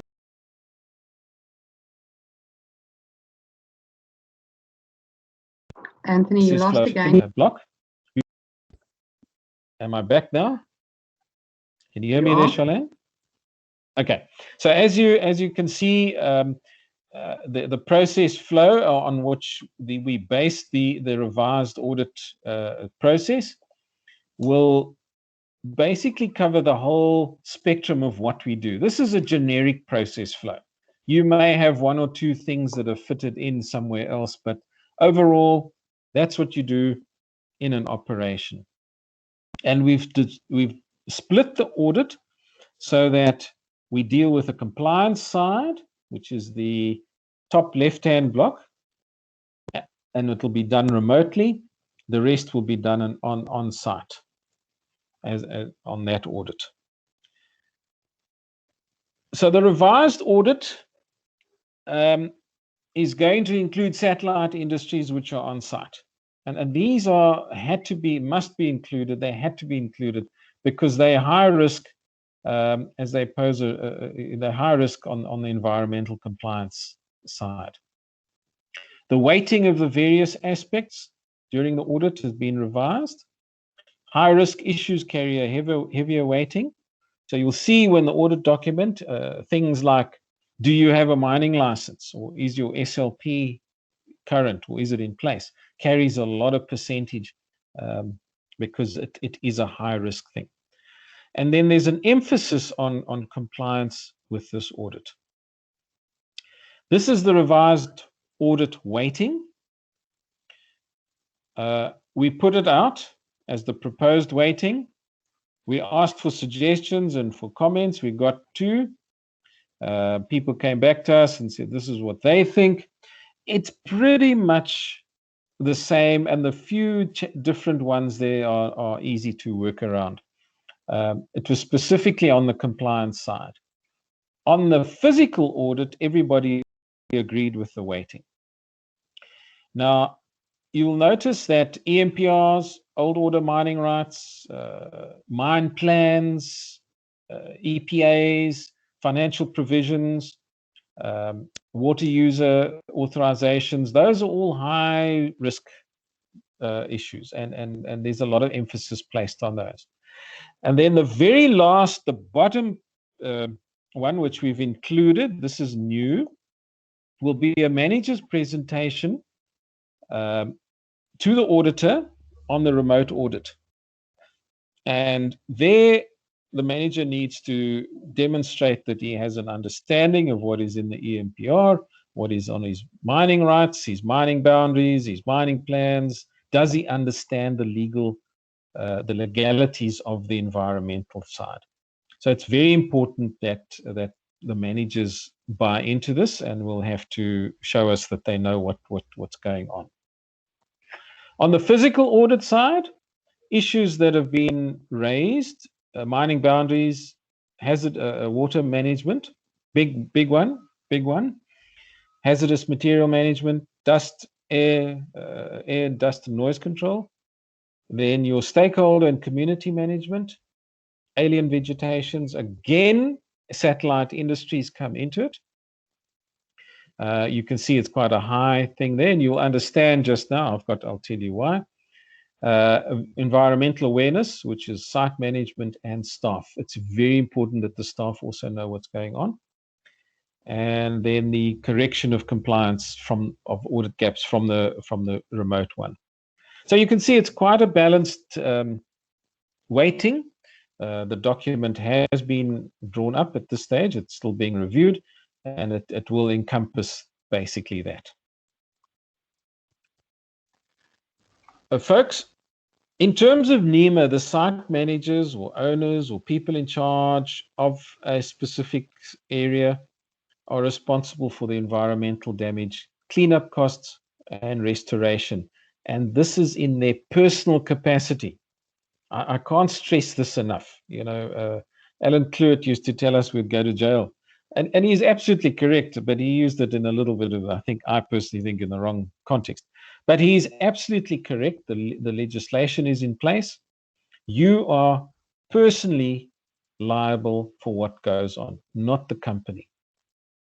So, and cleanup costs and that sort of thing can amount to horrendous amounts of money, you know, to get things restored to where they should be.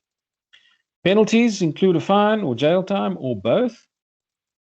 And then the big thorn in this one, the big sting, is it's retroactive. Even if you've left the company, they can come and fetch you while you're on retirement or somewhere else. You are responsible for what you did when you were on the site. So that's why satellite industries are really quite risky. You know, you take a ready-mix plant, for example, the washout water from the trucks, what do they do with that? It ends up in the river system. You, as the site owner or manager, are responsible for it. And you know, we need to address these things. The existing about face filing system will be utilized. It's there. It's absolutely pointless us not using it. So let's not reinvent the wheel. You've got all the information that you need. It's a case of let's make sure that it is in place and it is current and not outdated. And then the audit's designed to assist the plant managers and environmental responsible persons to be able to address NGOs and relevant authorities with confidence. NGOs, and as Charlene brought up, let's just take the Appendix 5. It's a pub. Anthony, you're missing.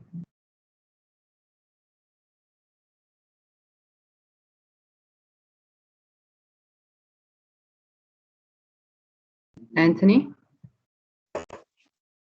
Can you hear me now? Can hear you. Yeah. Where did you lose me? At Appendix 5. The moment Okay. you went transparent, Yeah. you went So missing. if these guys walk into your office and start outfit. Anthony, Oh, okay. you're missing. I'm here. I can hear you. Am I back yet? You are? Okay. Let's carry on. If an NGO walks into your office and wants to, challenge you on certain things, you've got to be able to talk with confidence and know what's going on. It's not expected for you to be a specialist, but you need to know what's going on. Otherwise, they're going to take you apart. And the Appendix 5, it's public documents, it's public knowledge what's going on. So that's the audit's designed to help the managers on that side. Managers' understanding of EMPRs and other environmental aspects is also very high importance. And we can't stress this enough. It really needs to get stuck in there. So what are the goals that we wanted to achieve? We wanted environmental compliance for all ASPASA members, the member operations. And I think this is important. It just takes that worry away from you as a mine manager, an operations manager. One less thing to worry about if you are compliant and you've got all your things in place. Makes it easier. We wanted to achieve a user-friendly and a practical compliance audit. And we've consulted with a lot of the specialists in the field, in the industry and some out of the industry to achieve that. And then we need to equip the site managers to be able to deal with regulatory authorities and, I'm going to say stakeholders as well, because it's important. They're all part of this operation. Site managers must be able to deal with NGOs and community members, and I think the community side of things is already a big part of our operations and of our daily tasks, and it's not going to get any less. Folks, we also need to ensure that our member operations operate in an environmentally sustainable manner, and ASPASA wants to provide support to all its member operations, and that we can continue to operate in a sustainable and environmentally friendly manner and continue with our business. So that's basically my little bit for what we've got here. And I'd like to know if there are any questions and comments there.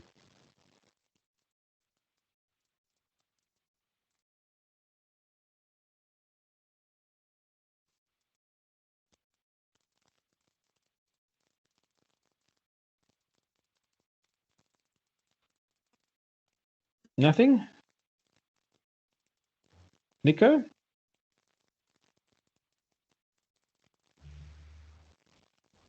Hello, Nico? Yes, I'm here. No, I think that was Yeah. a nice, short and sweet. Thanks. You just keep on breaking up. I don't know if there's a break in the power to NELSPRUIT. Yeah, I think our connection is a bit suspect at the moment. Okay, no. I see Charlene. Charlene, you'd like to come in there? No, I just need to consider one thing, Anthony. The rehabilitation plan, I assume, is either the rehabilitation plan for the closure and decommissioning rehabilitation plan or the annual rehabilitation plan, or both, because it only has a weighting of 5, but it actually sets the goals of what you need to achieve in the long run. So Yeah. I'm not sure that I think be. Charlene, yes. I think just bear in mind that this is obviously this audit process is not cast in stone, and as we've said in the various meetings and forums, we'll adapt as we go along. yeah, your point of the financial provision and that side is obviously is going to be highlighted and has to come in. So we will definitely look at that. These are all still drafts; they are not accepted. It hasn't been finalized. It's draft proposals. Okay.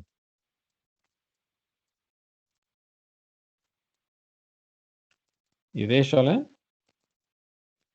Yes, thanks. I think it's it's very cleverly put together, and I think having had to implement the systems on site, it is easy to see where to fit the various components in. So I think it's a very useful tool. Yeah, thank you. And you were also part of it, so you can take some of the credit there as well. Okay, folks. Anyone else? Jeremy, you got anything there? No. All right. We're going to move on. We're a little bit ahead of time, so that's great. Our next speaker is Louis Luke. He's from Administration, which is the old Mpumalanga Parks Board. He is busy dialing in. I haven't seen him come up yet, but we'll just talk about him in the meantime. He's been admitted. Oh, is he there? Okay. Welcome, Louis, and thank you for coming in. Louis is a very seasoned conservationist who's worked with the MPTA for many years, and he was involved in a very nice project in Barberton. I'm not going to steal his thunder, but Louis, thank you very much for giving us your time, and the floor is yours. Thank you very much, Anthony, and good afternoon to you and all the members. I just want to find out, am I audible? Louis, it's great. Thank you.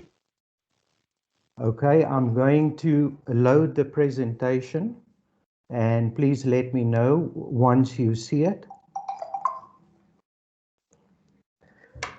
It is on. Can you see it?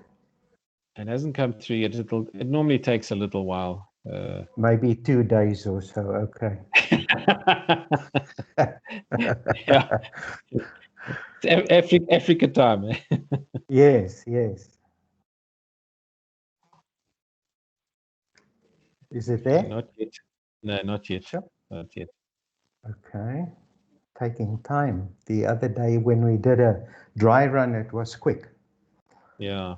Few I think seconds. our connections at the moment are not so crack, but let's just see. It'll come through now.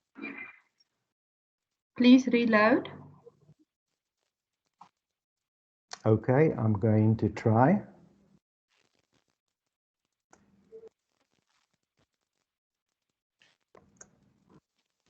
This is what the TV presenters and radio presenters call ad-libbing. You've got to fill in time, huh? So that it doesn't go quiet. Okay, let me just see. I'm gonna reload again.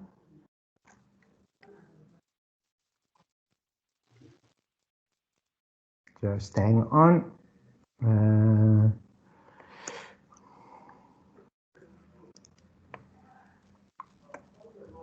It should come on now.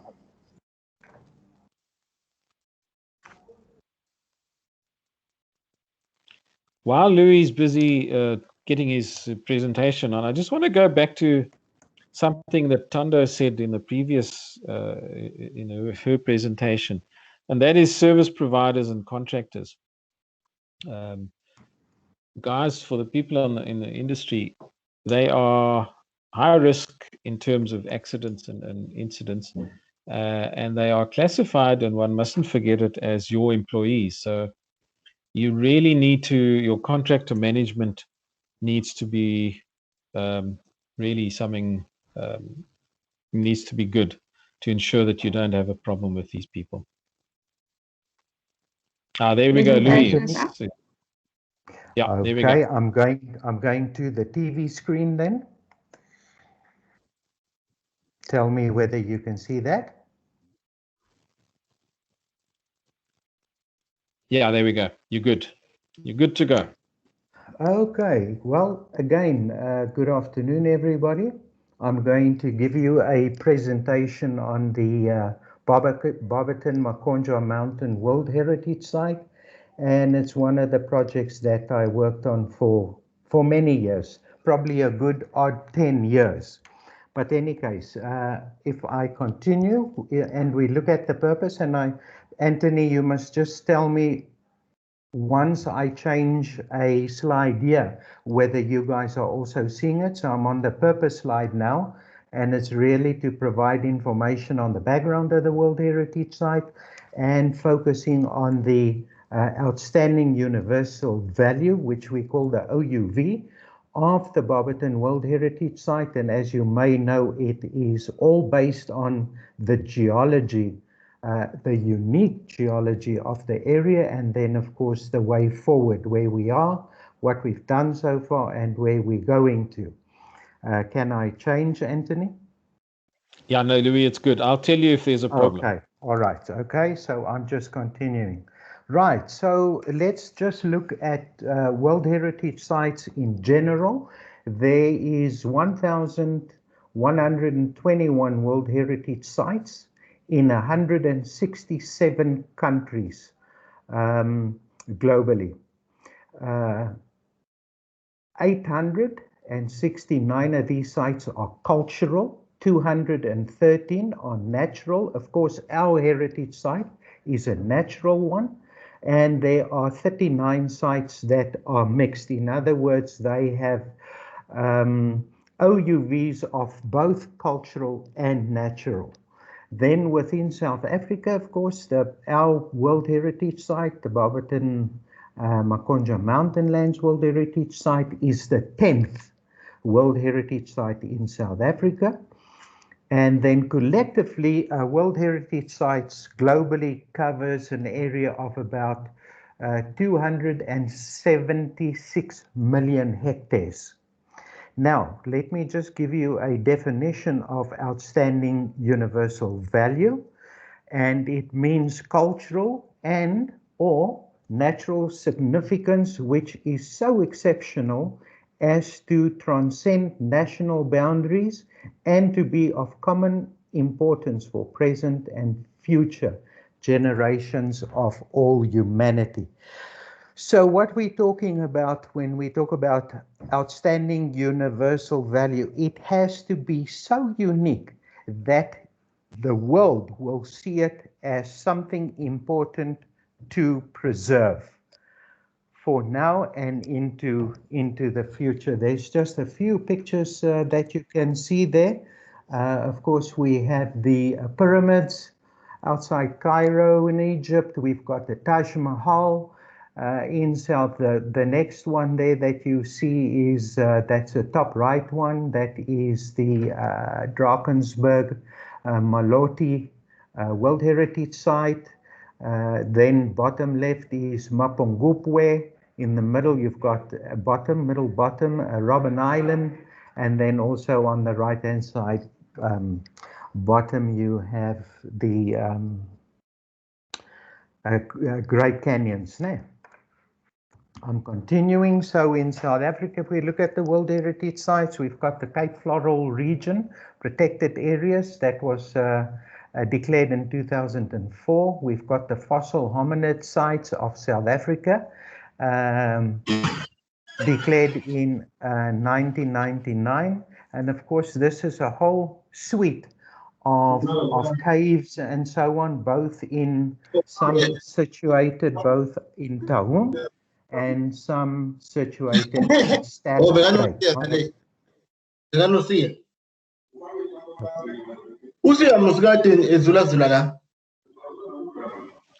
Guys, can you mute somebody? Just mute them, please. Can I continue? Anthony? Anthony, can you hear me? You can carry on, Louis. Thank you. Sorry about that interruption. Okay. Right. Yeah. Ayikho ngale. Asiphumile uyicheck khona. Awuvuli. Guys, please mute your microphones. We're getting someone having a great conversation there. Okay, All I'm right, going to let's continue. try again. Louis. Right, Sorry you've about got the that. Yeah. Isimangaliso Wetlands Park. That was declared in 1999. You've got the Maloti Drakensberg Park, 2000. We've got the Mapungubwe Cultural Landscape, 2003. Richtersveld Cultural and Botanical Landscape, 2007. Robben Island, 1999. Vredefort Dome, 2005. The Komani Cultural Landscape, 27, and of course the 10th one, which is us, the Barberton Makonja Mountains, which was declared from where we received inscription in Bahrain in 2018. If we carry on and we look at the OUV of the Barberton Makonja Mountains, it contains the best preserved, oldest and most diverse sequence of volcanic and sedimentary rock on Earth. These well-researched outcrops provide a globally unique source of information and an outstanding field repository about the earliest conditions of the Earth's surface, beginning 3 billion or 3.57 billion years ago, or 3,570 million years ago. From these rocks, more has been learned than from anywhere else about early surface processes, the making up of continents, and the evolution of the primitive biosphere. Okay, so I think you have gathered now that it's all about rocks and geological landscapes. So if we go to the map of the Barberton Makonja Mountains World Heritage Site, what you see there in front of you, it's an area of about 113,000 hectares. The green that you see there is already formally proclaimed protected areas.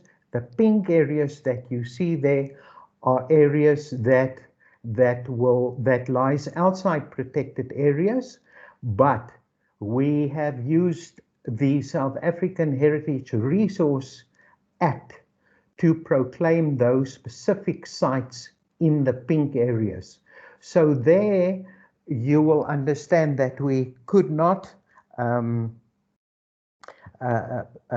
declare the entire farm because it would impact on agriculture and so on.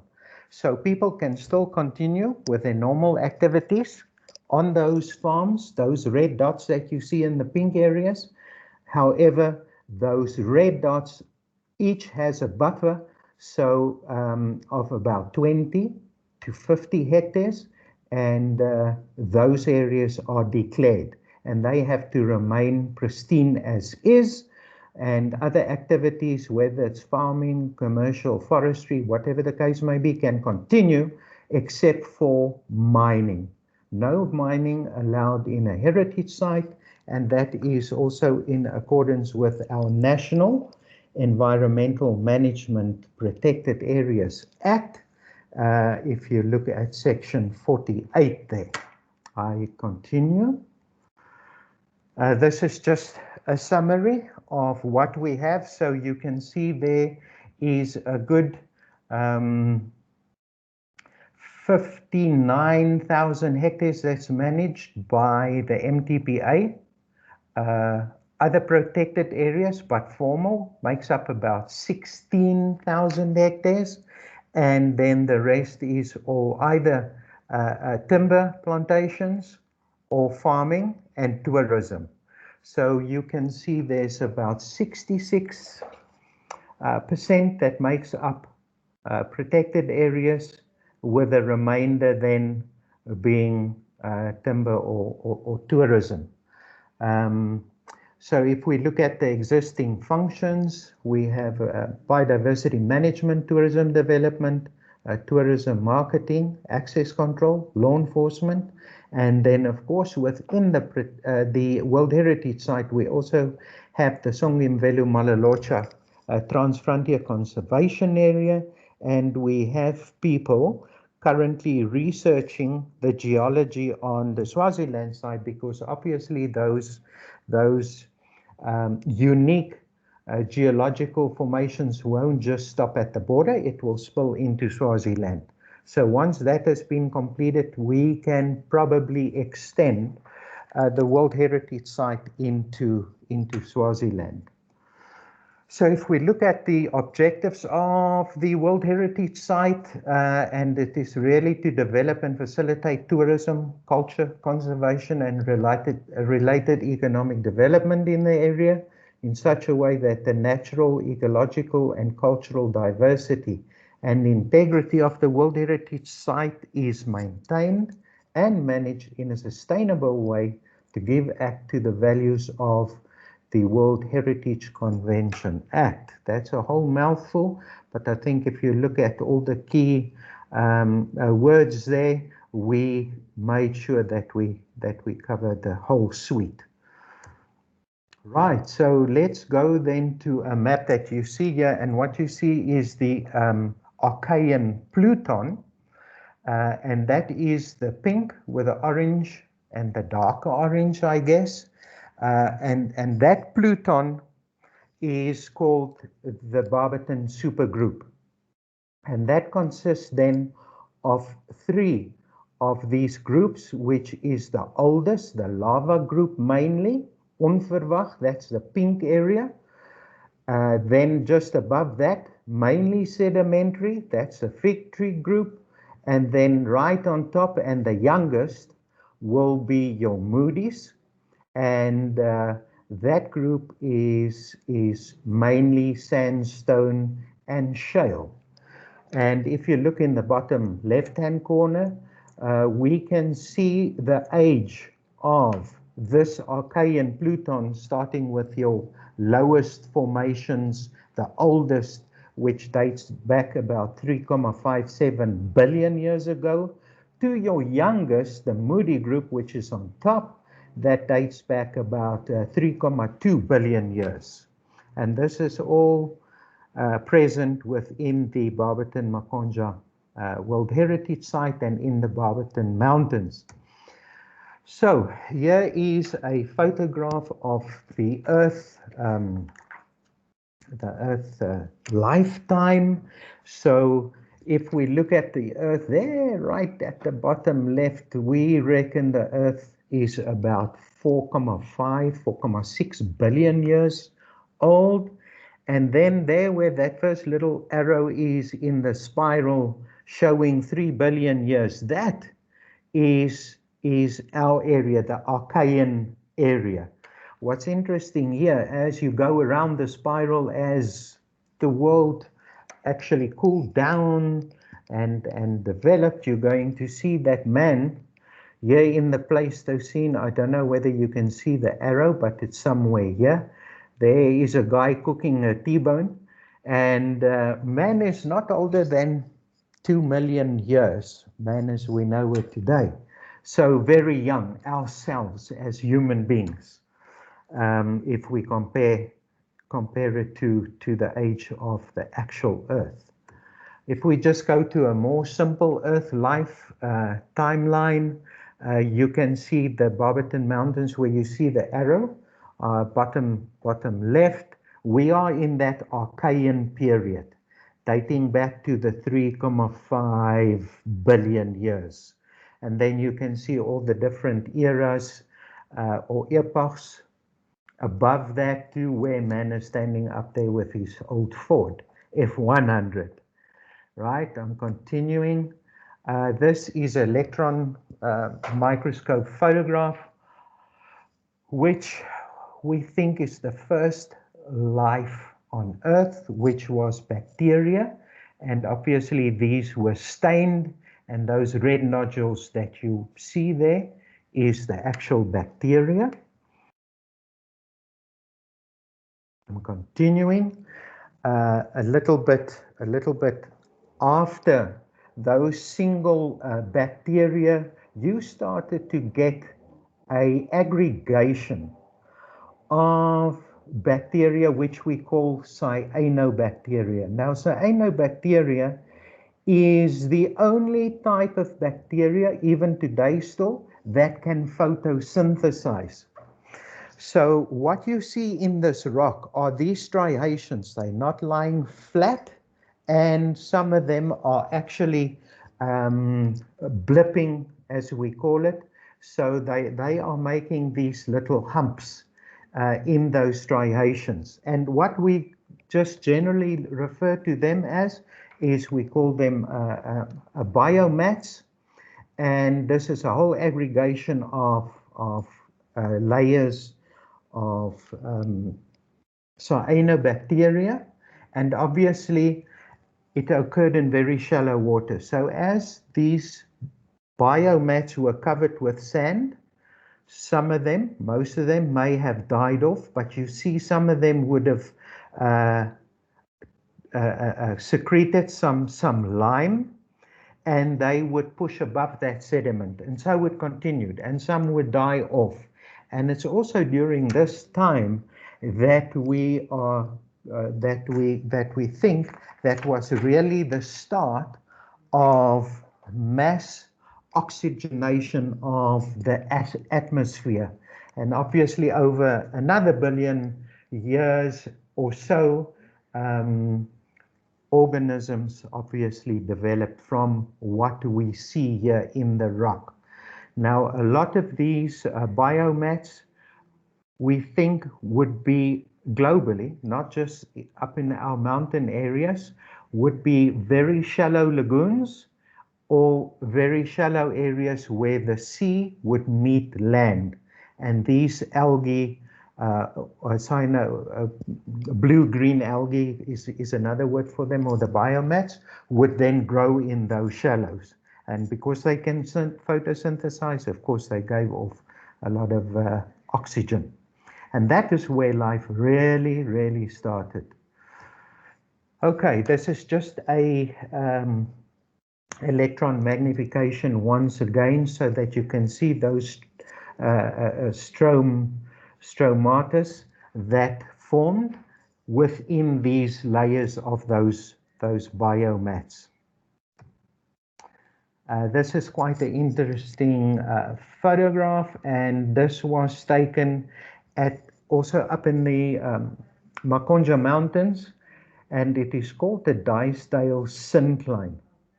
Now you can see this rock is lying on its side. Obviously it was tilted with tectonic plate movement, but if you see on the right hand side and you twist this rock so that those ripples would be up, it is very clear that this is an area where you'll see met land, maybe in a lagoon, estuary type of situation, and you see the ripples as the movement of water pushed in and pushed out. And even today you will find it on any beach which is flat, you will see the same type of ripples. So the University of Utrecht in Holland, they came out and they did some research on this Dicedale formation, and with specifically to these rocks.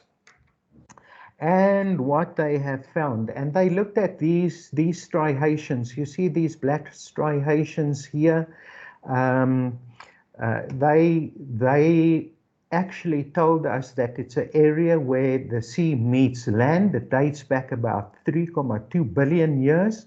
The spring tides at that time was 9.3 days, where now, as you know, it's every 15 days.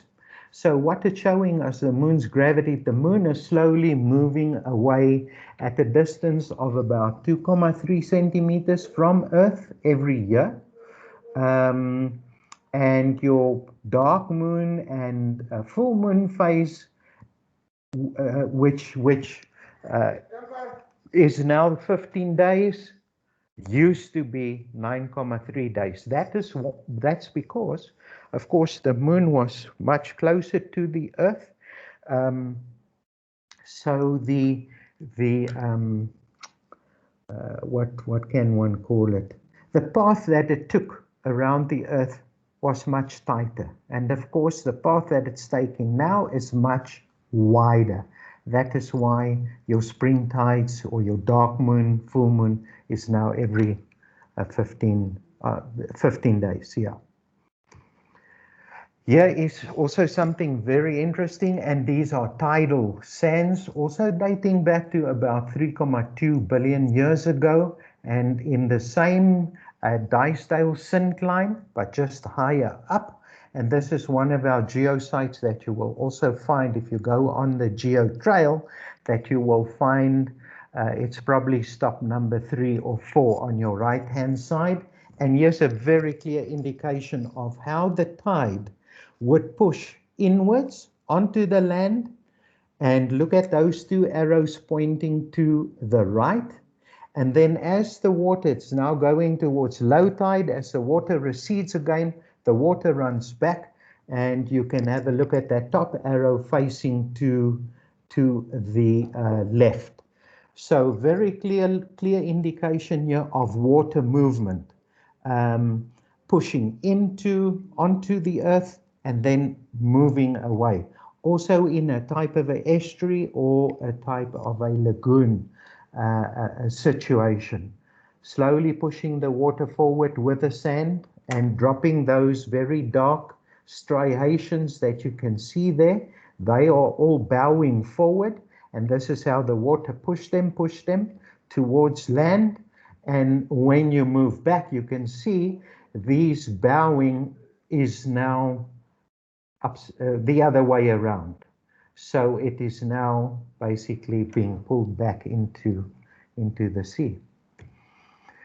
Very, very interesting one, this. And this is what we call volcanic lapilli.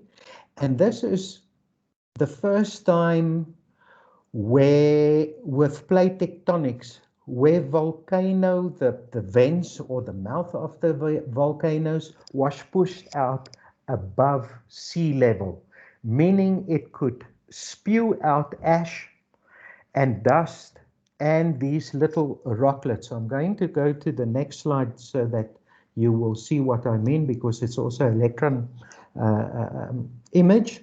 Now you can see each one of these hot rocklets that was pushed out through the vent up into the sky had a nucleus, and that nucleus is really that little hot rocklet. And as it fell back, it collected dust as well as ash, and it came to lie on the side of that volcano's shoulders. Here's just a bigger magnification, and here as well. And this was still during the onverwacht time, when the volcanoes were still very active, and during the lava forming time. Another geological formation which you will find, and this is called pillow lavas.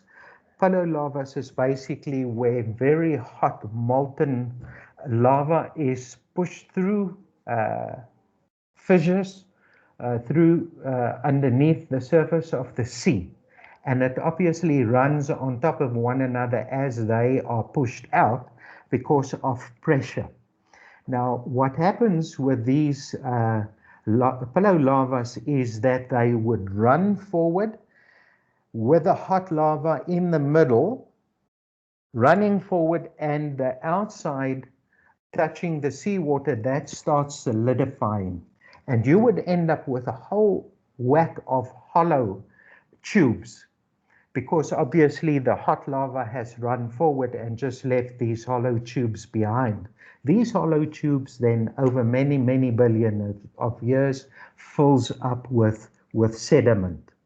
And this you find all over the Barberton-Makonja mountain range, and you still find it, funny enough, today, and I'll show you some pictures. Here is one of those pillow lavas. This is off Hawaii, the island Hawaii, those active volcanoes there under the seawater, and you can see how this pillow is running forward with that hot lava still running forward and leaving behind the pipe.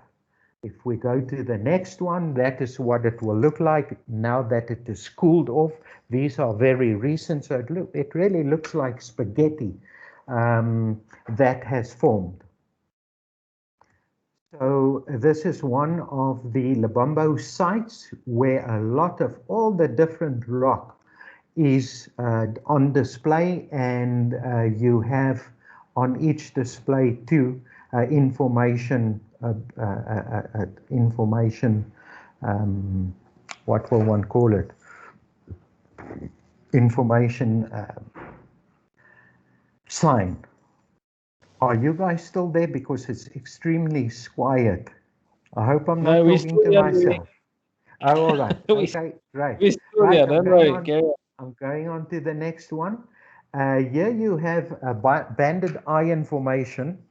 Now, during this time, if you take your hand and you rub it over that rock, your hand is going to be very rusty. It's because the iron within that rock obviously oxidized. So during this time, and if you can just quickly read here about the great oxygenation event, 2,5, 2,2 billion years ago, obviously this would follow onto those earlier single bacteria that I showed you, the red nodules. This would also follow on and after the aggregation cyanobacteria. So already here during this time, there was a lot of oxygen so that it would actually make your iron rust. Now what's very interesting here is the next slide, and this iron here actually went into solution with the seawater, and the reason why it looks different is because there was no free oxygen. So no oxidation of the actual iron took place during this time. Very interesting. You can also see that it has a lot of silicon within that rock. I'm going to continue and let's look at progress to date and the road ahead. Many government departments, NGOs participated in the development of the World Heritage Site. Here we talk about the Department of Economic Development and Tourism, Department Agriculture, Environment, Department Culture, Sport, Recreation, the NTPA, ourselves, National Department of Forestry, Fisheries and Environment, our municipalities, both at that time Albert Lutuli, as well as Umjindi, SARA, the South African Heritage Resource Agency, HMPRA, which is your Mpumalanga Heritage Research Agency, the African World Heritage Council, the African World Heritage Foundation, BITOBIC, which stands for the Barberton Tourism and Biodiversity Corridor. We actually appointed them as the implementing agent and to appoint, of course, consultants to develop the nomination dossier. All that was done. And then, of course, also DIRCO, because you're dealing with international companies, international countries, UNESCO, IUCN, and so on. So the progress to date, we put in an application, or what you have to do, you put in an application to UNESCO, you receive tentative listing. If it's good enough, you are then requested to develop a nomination dossier. IUCN, once that is done and accepted, IUCN will send out scientists to come and do ground truthing, to look at the area.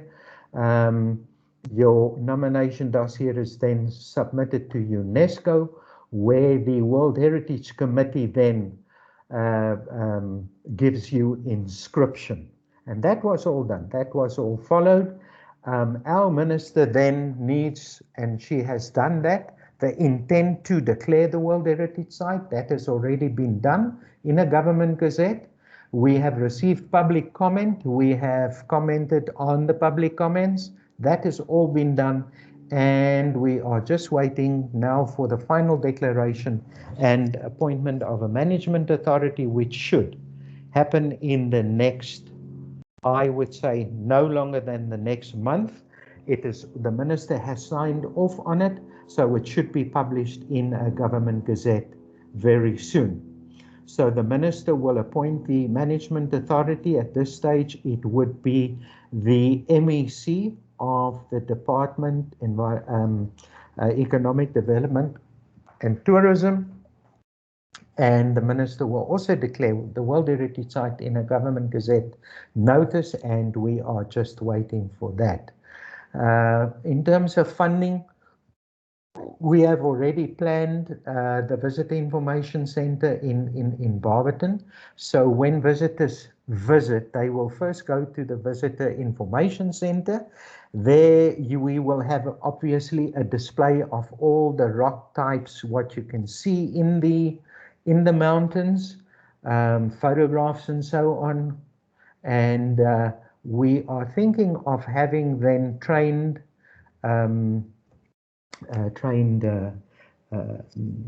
staff from the local communities that will be able to take these visitors or guests out with taxis up into the mountains to visit the actual geosites and interpret it for them.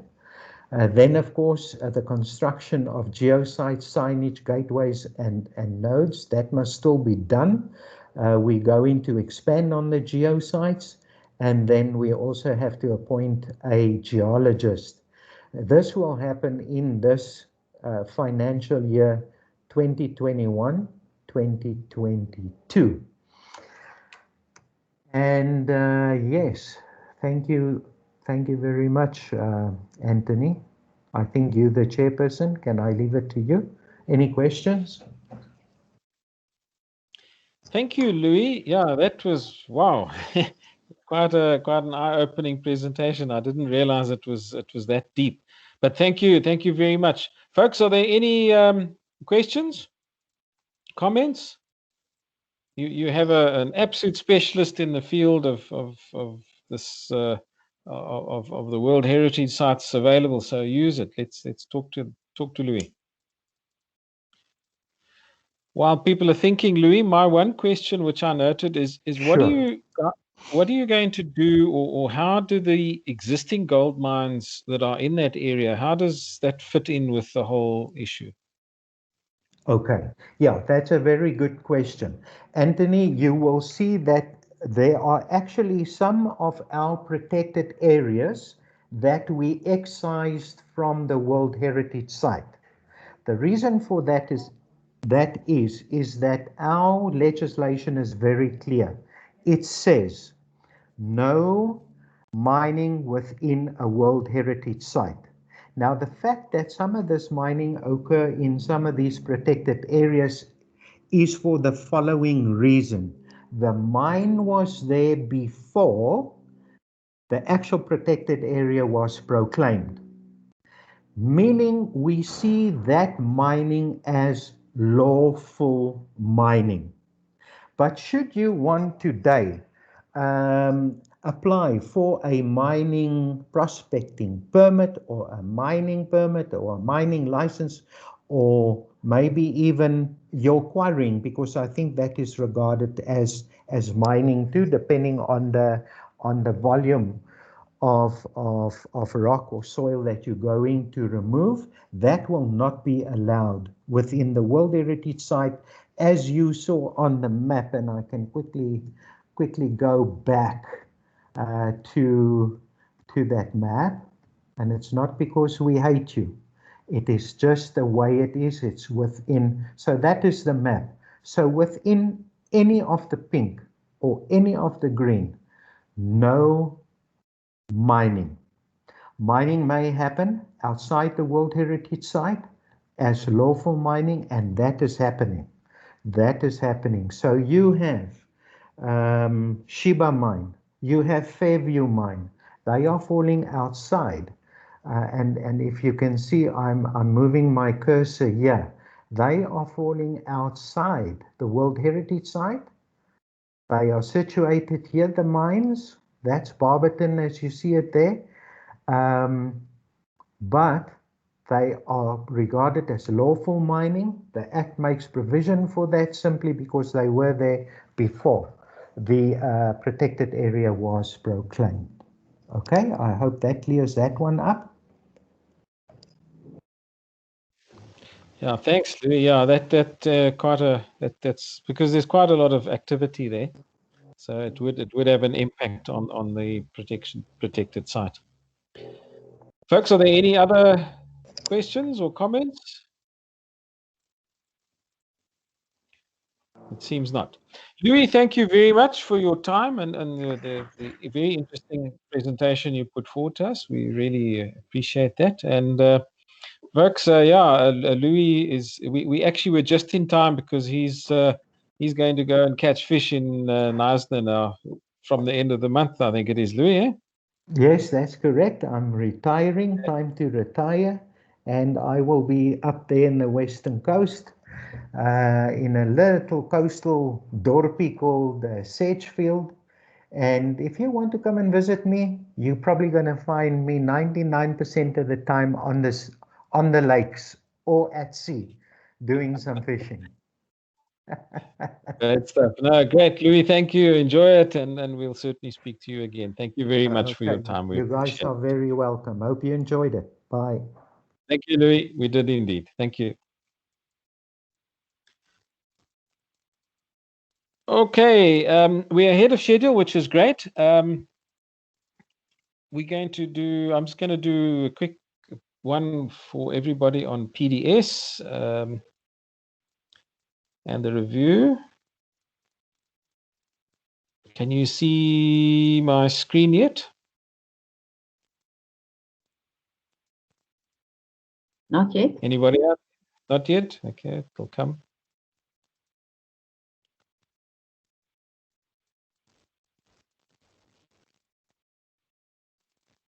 Please share again, Anthony.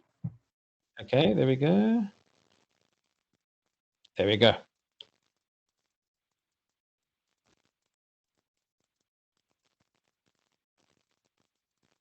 Is it there yet, Annika? No, there you go, Anthony. It's on. Okay, brilliant. Awesome. Okay, folks, the last presentation for today is basically PDS and traffic management. And I thought that this was actually very important for us to do based on a meeting we had with the Minerals Council a few weeks ago, in which PDS was discussed in quite a lot of detail. Some of you may have attended the meeting. If so, please bear with us and contribute. So basically what we're going to look at is where we are with PDS at this stage and what do we do as a way forward. So as a bit of a background, fatalities, and this is from the Minerals Council, it fits in with what Thando said. You can see that fall of ground remains our biggest cause of fatalities. Transportation and mining is second best, and then of course machinery. Now transportation and mining is basically your TMMs, and this is nothing new. It has stayed that it's a number 2 in most of the statistics. We know that this is a high risk area. It is the cause of a lot of things, so we need to have a look at it. I'm not going to go through the fatality increases. I think Thando has spoken about that. But just very briefly, it's not a pretty big one, except the Northwest has showed an increase. Moving on to injuries, again, TMM is one of the top ones there. It's there. It doesn't go away. and we need to just address this. So as you all probably familiar by now, PDS has 9 levels, and we need to get to the at least the level 7 in order to be compliant. PDS can go up to level 9, but we'll talk about this just now. So what does PDS cost you to install? Now, this is this is based on information and studies that we've done and real life situations based for the quarrying industry. It's not applicable to the big mines. So on a quarry with 2 ADTs, 2 front-end loaders, 3 LDVs, and approximately 20 staff, the cost of your level 7 PDS system will cost you about 420,000 Rand. This is based on 2020 cost, early 2020, before lockdown. If you go to level 9, 1.4 million is your minimum that you'll be in with. In addition to that, your cost of installation, mobile machines, about 30 grand a unit, plus 5K installation. Pedestrian tag is 5,000 Rand. A testing station at 70K. Your software is 40. Then you get the little ones that catch us. And this is monthly maintenance, software updates, etc. All those hidden costs that the suppliers are not too excited to tell us about, but they are there. So please be very cautious when you enter into, if you do, into an agreement with a supplier. The big problem comes in for level 9, and this, the Minerals Council did very, very interesting research, and they spent a lot of time and with a lot of specialists. One of the big hindrances we have with implementing PDS is that the OEM interface, OEMs don't want to let PDS suppliers interface in their machines' operating systems. And if they do, they charge an exorbitant amount of money to get access there. So the sort of figure that's floating around at the moment starts at about 150,000 Rand per unit. That excludes your units and your equipment. That is just to get an interface going. So the current situation with PDS is that limited suppliers are able to supply correct technology. There's a very big technical support skill shortage. So the support skills are limited. There just isn't skilled manpower available. Training is going to take us time. OEMs are not willing to give us access to the systems. And the Minerals Council came up with their conclusion to their whole research and assessment was that PDS is not ready for implementation. It just will not work at this stage. I'm talking level 9s now. Huh? So what is the way forward? You as the site manager or site people, you need to ensure that your comprehensive risk assessment has been completed. And guys, this is already or has been a requirement. You should have done it already. So if you haven't done it, I would suggest that you make it as a very high priority and get this completed, because you are not adhering to the regulations if you do not have your risk assessment done. While we're on risk assessments and picking up on what Marius said, you need to make sure that it's a comprehensive one and it's done correctly. Don't just put in a few things there and think that you've done your risk assessment. You need to do it properly. Then the other low-hanging fruits, of course, are implement an effective traffic management plan, which we've spoken about on this forum before and on others, so I'm not going to bore you with too much of that. You need to limit the risk of TMM collisions. The separation principle is so easy to implement and it's so effective.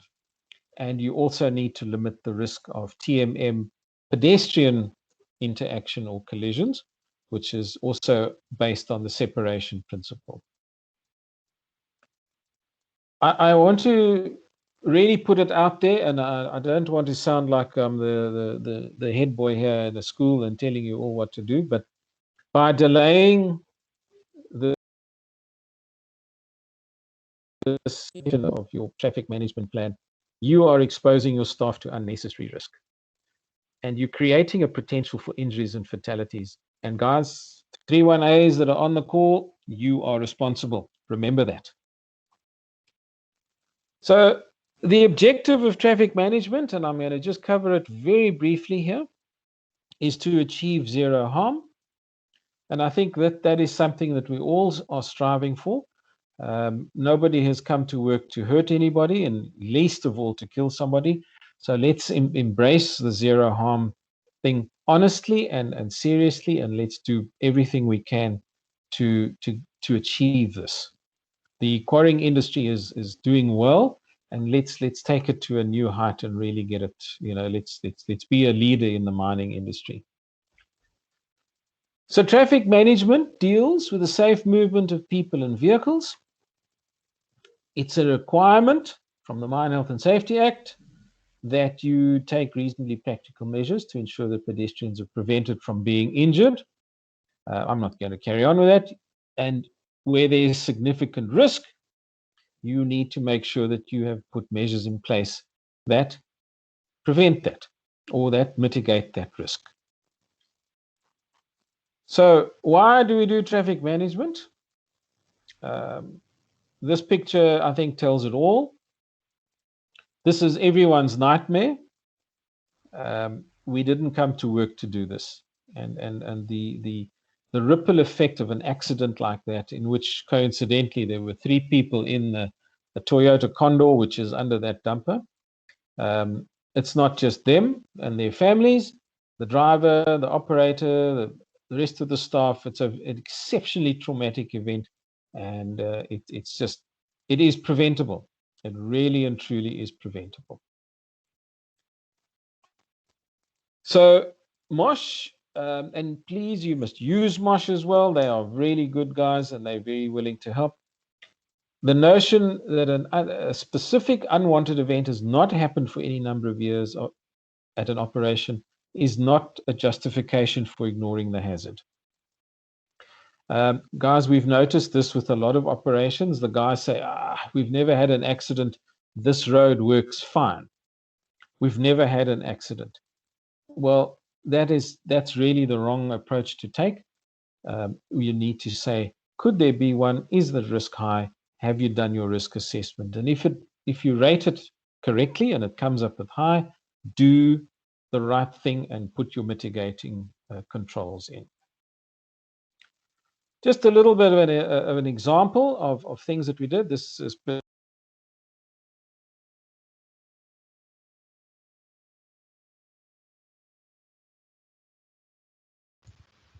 Anthony, your sound is gone.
Am I back?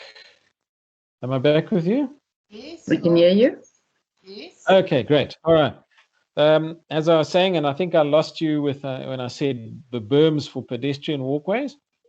The separation principle is so easy to put in place, and it really it's not expensive.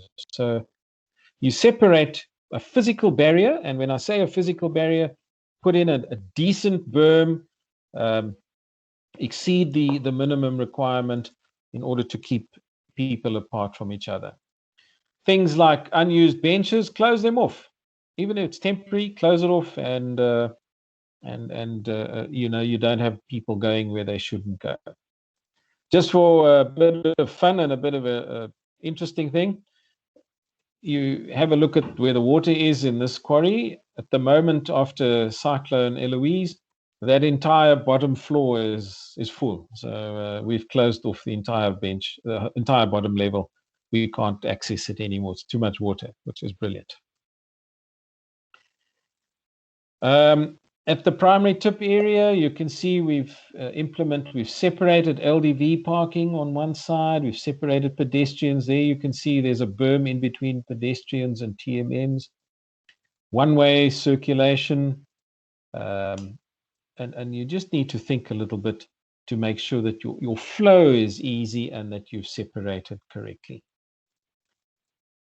Pedestrian control, folks, this is a very important part. You need to have control points where people cross and walk over, where they could potentially interact with TMMs, and your staff need to adhere to these things. It needs to be implemented, and they need to be involved in the planning of your traffic management.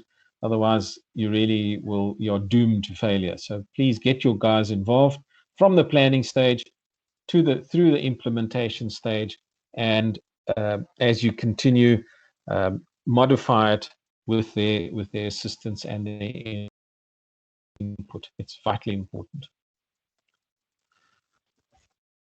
This is a picture it's a drone picture of our site. Now, you'll notice that before we had the circulation plan in place, we had two-way traffic going in. The yellow stars all showed potential collision points and areas that were of high risk.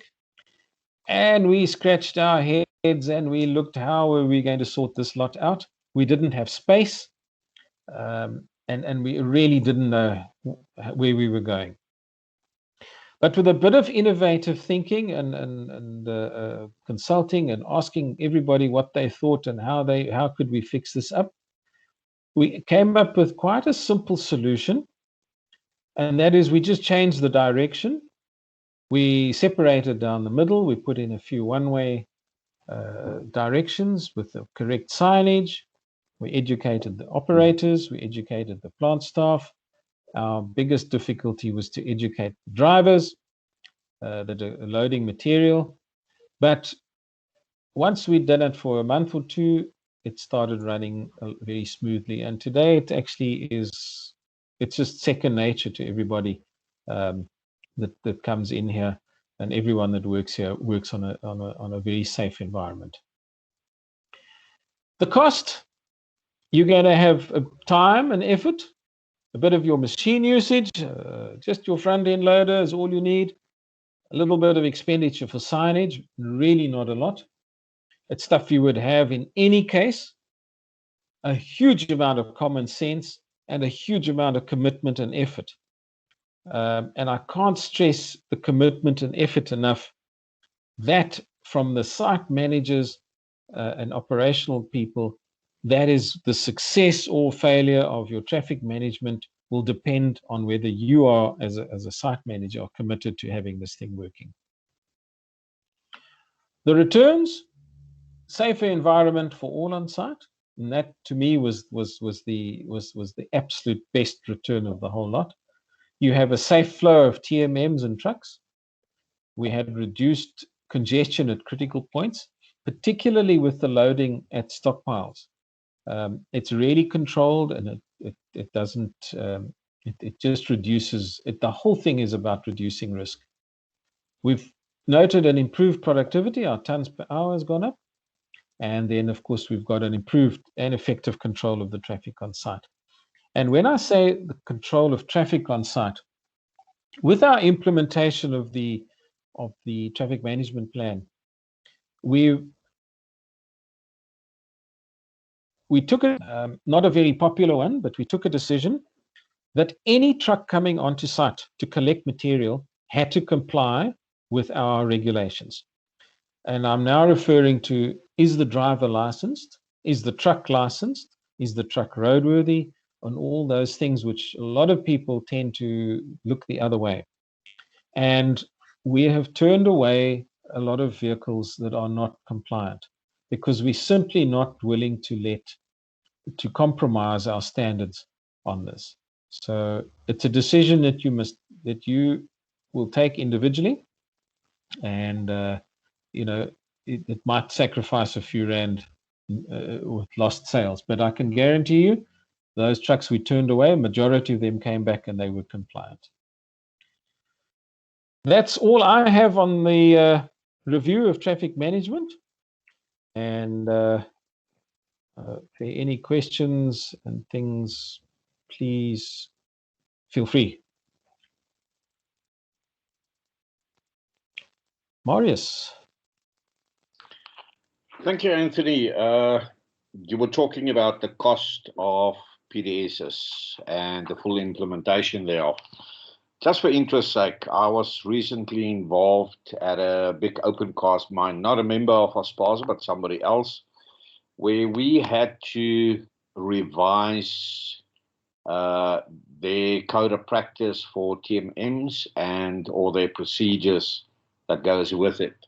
Now, a couple of years ago, 3 years or so, they got a Section 54 from the DMR to implement PDSs. They got a big scare and they paid it. They implemented a PDS system. Eventually, it costed them a total of 40 million. And Nico can tell you as well, that side, the PDS is not working as it should. So the mistake these guys made is they implemented, then they went around to change their risk assessment to show that they need PDSs.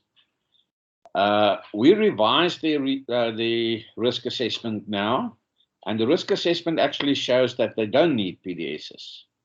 So they wasted 40 million over a couple of years.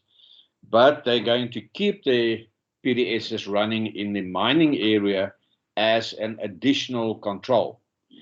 But then obviously they need to make sure that it's actually working. So it's money wasted, it's time wasted. 40 million out of somebody's back pocket is a lot of money. Yeah, thanks, Marius. It's a picture that is, I mean, that story has played itself out in a number of different places. And it's not as though everyone is anti-PDS, but the technology is simply not available. And people tend to think once you've got PDS in place, your risk is gone. We did a trial here, and this is just something else I could share, with certain PDS systems, which worked very nicely. The equipment was fine. There was nothing wrong with it.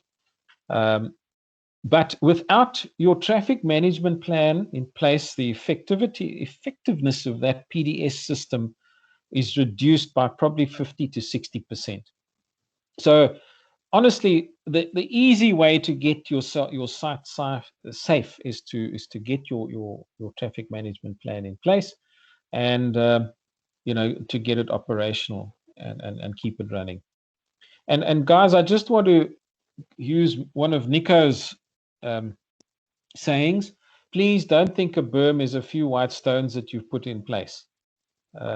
You're wasting your time, you're wasting paint, and you're actually just going to make yourself unhappy.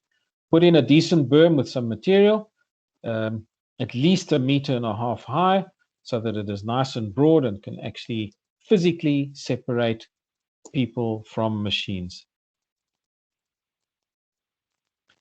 Any other comments, questions?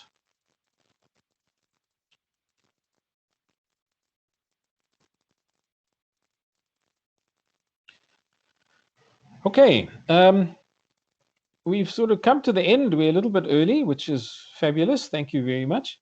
Is there anything in general that anyone would like to bring up? Anthony? France. France, you can. Hi guys, Go ahead. Can you hear me? Yeah, we can hear you, France.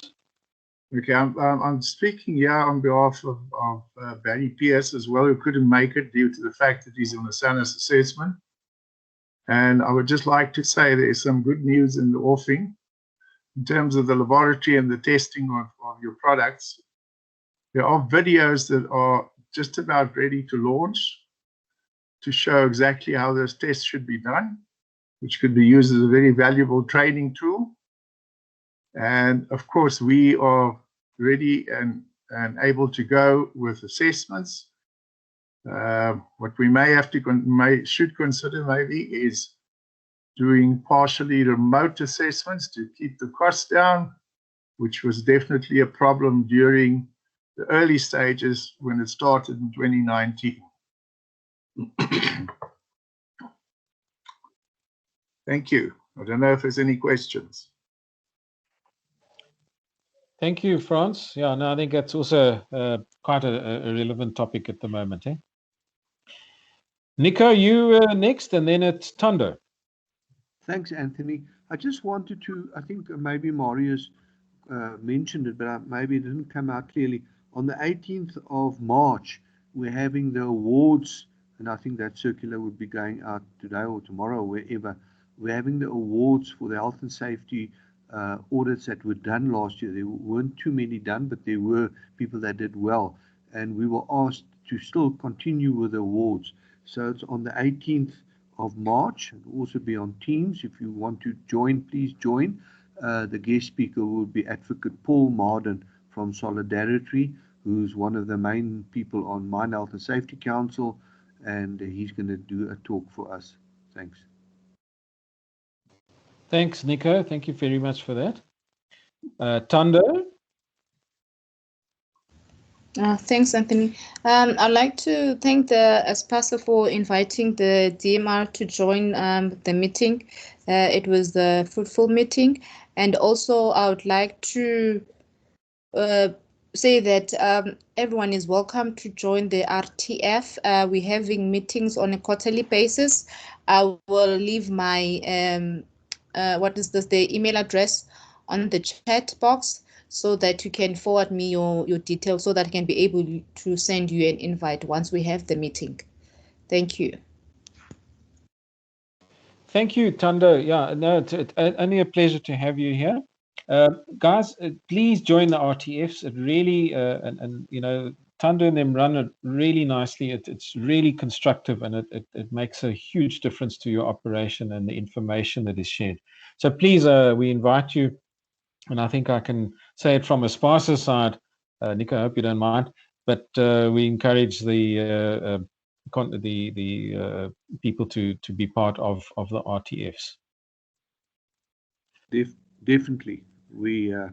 I've asked to be put on the list for all the RTFs in the country, so we will try and see if we can connect to most of them. Thanks.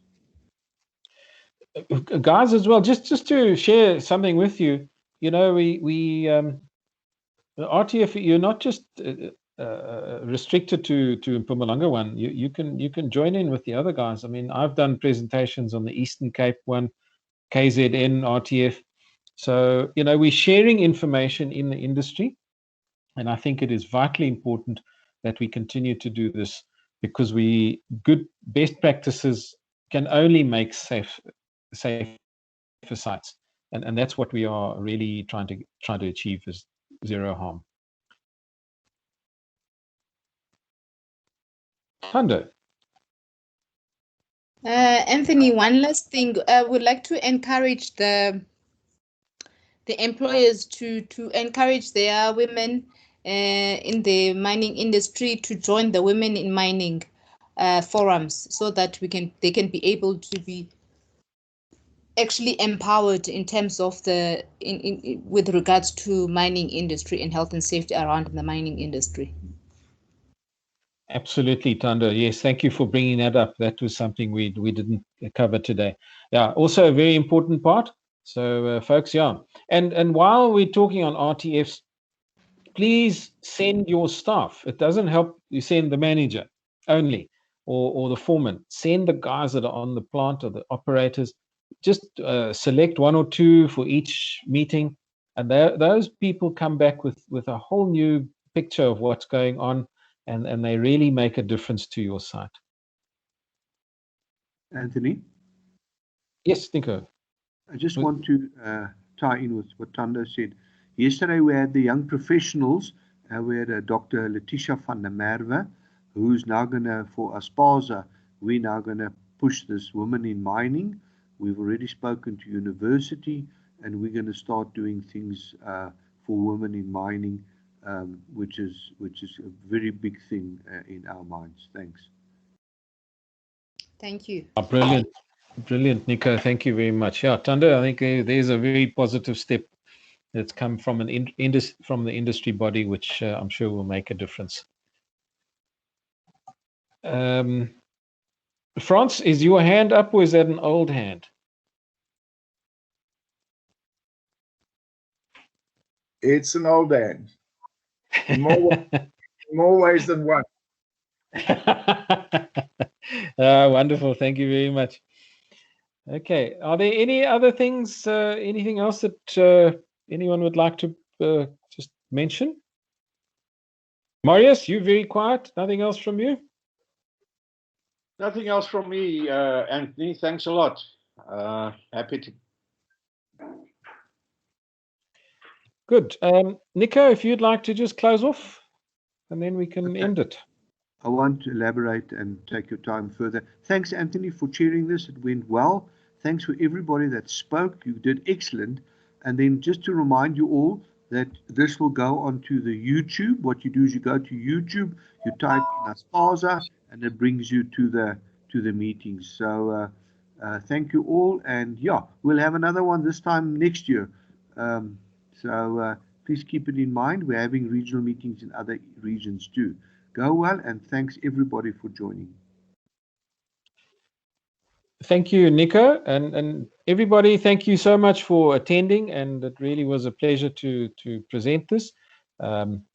Please be safe, keep your staff safe, and let's meet again safely next year. From my side, goodbye.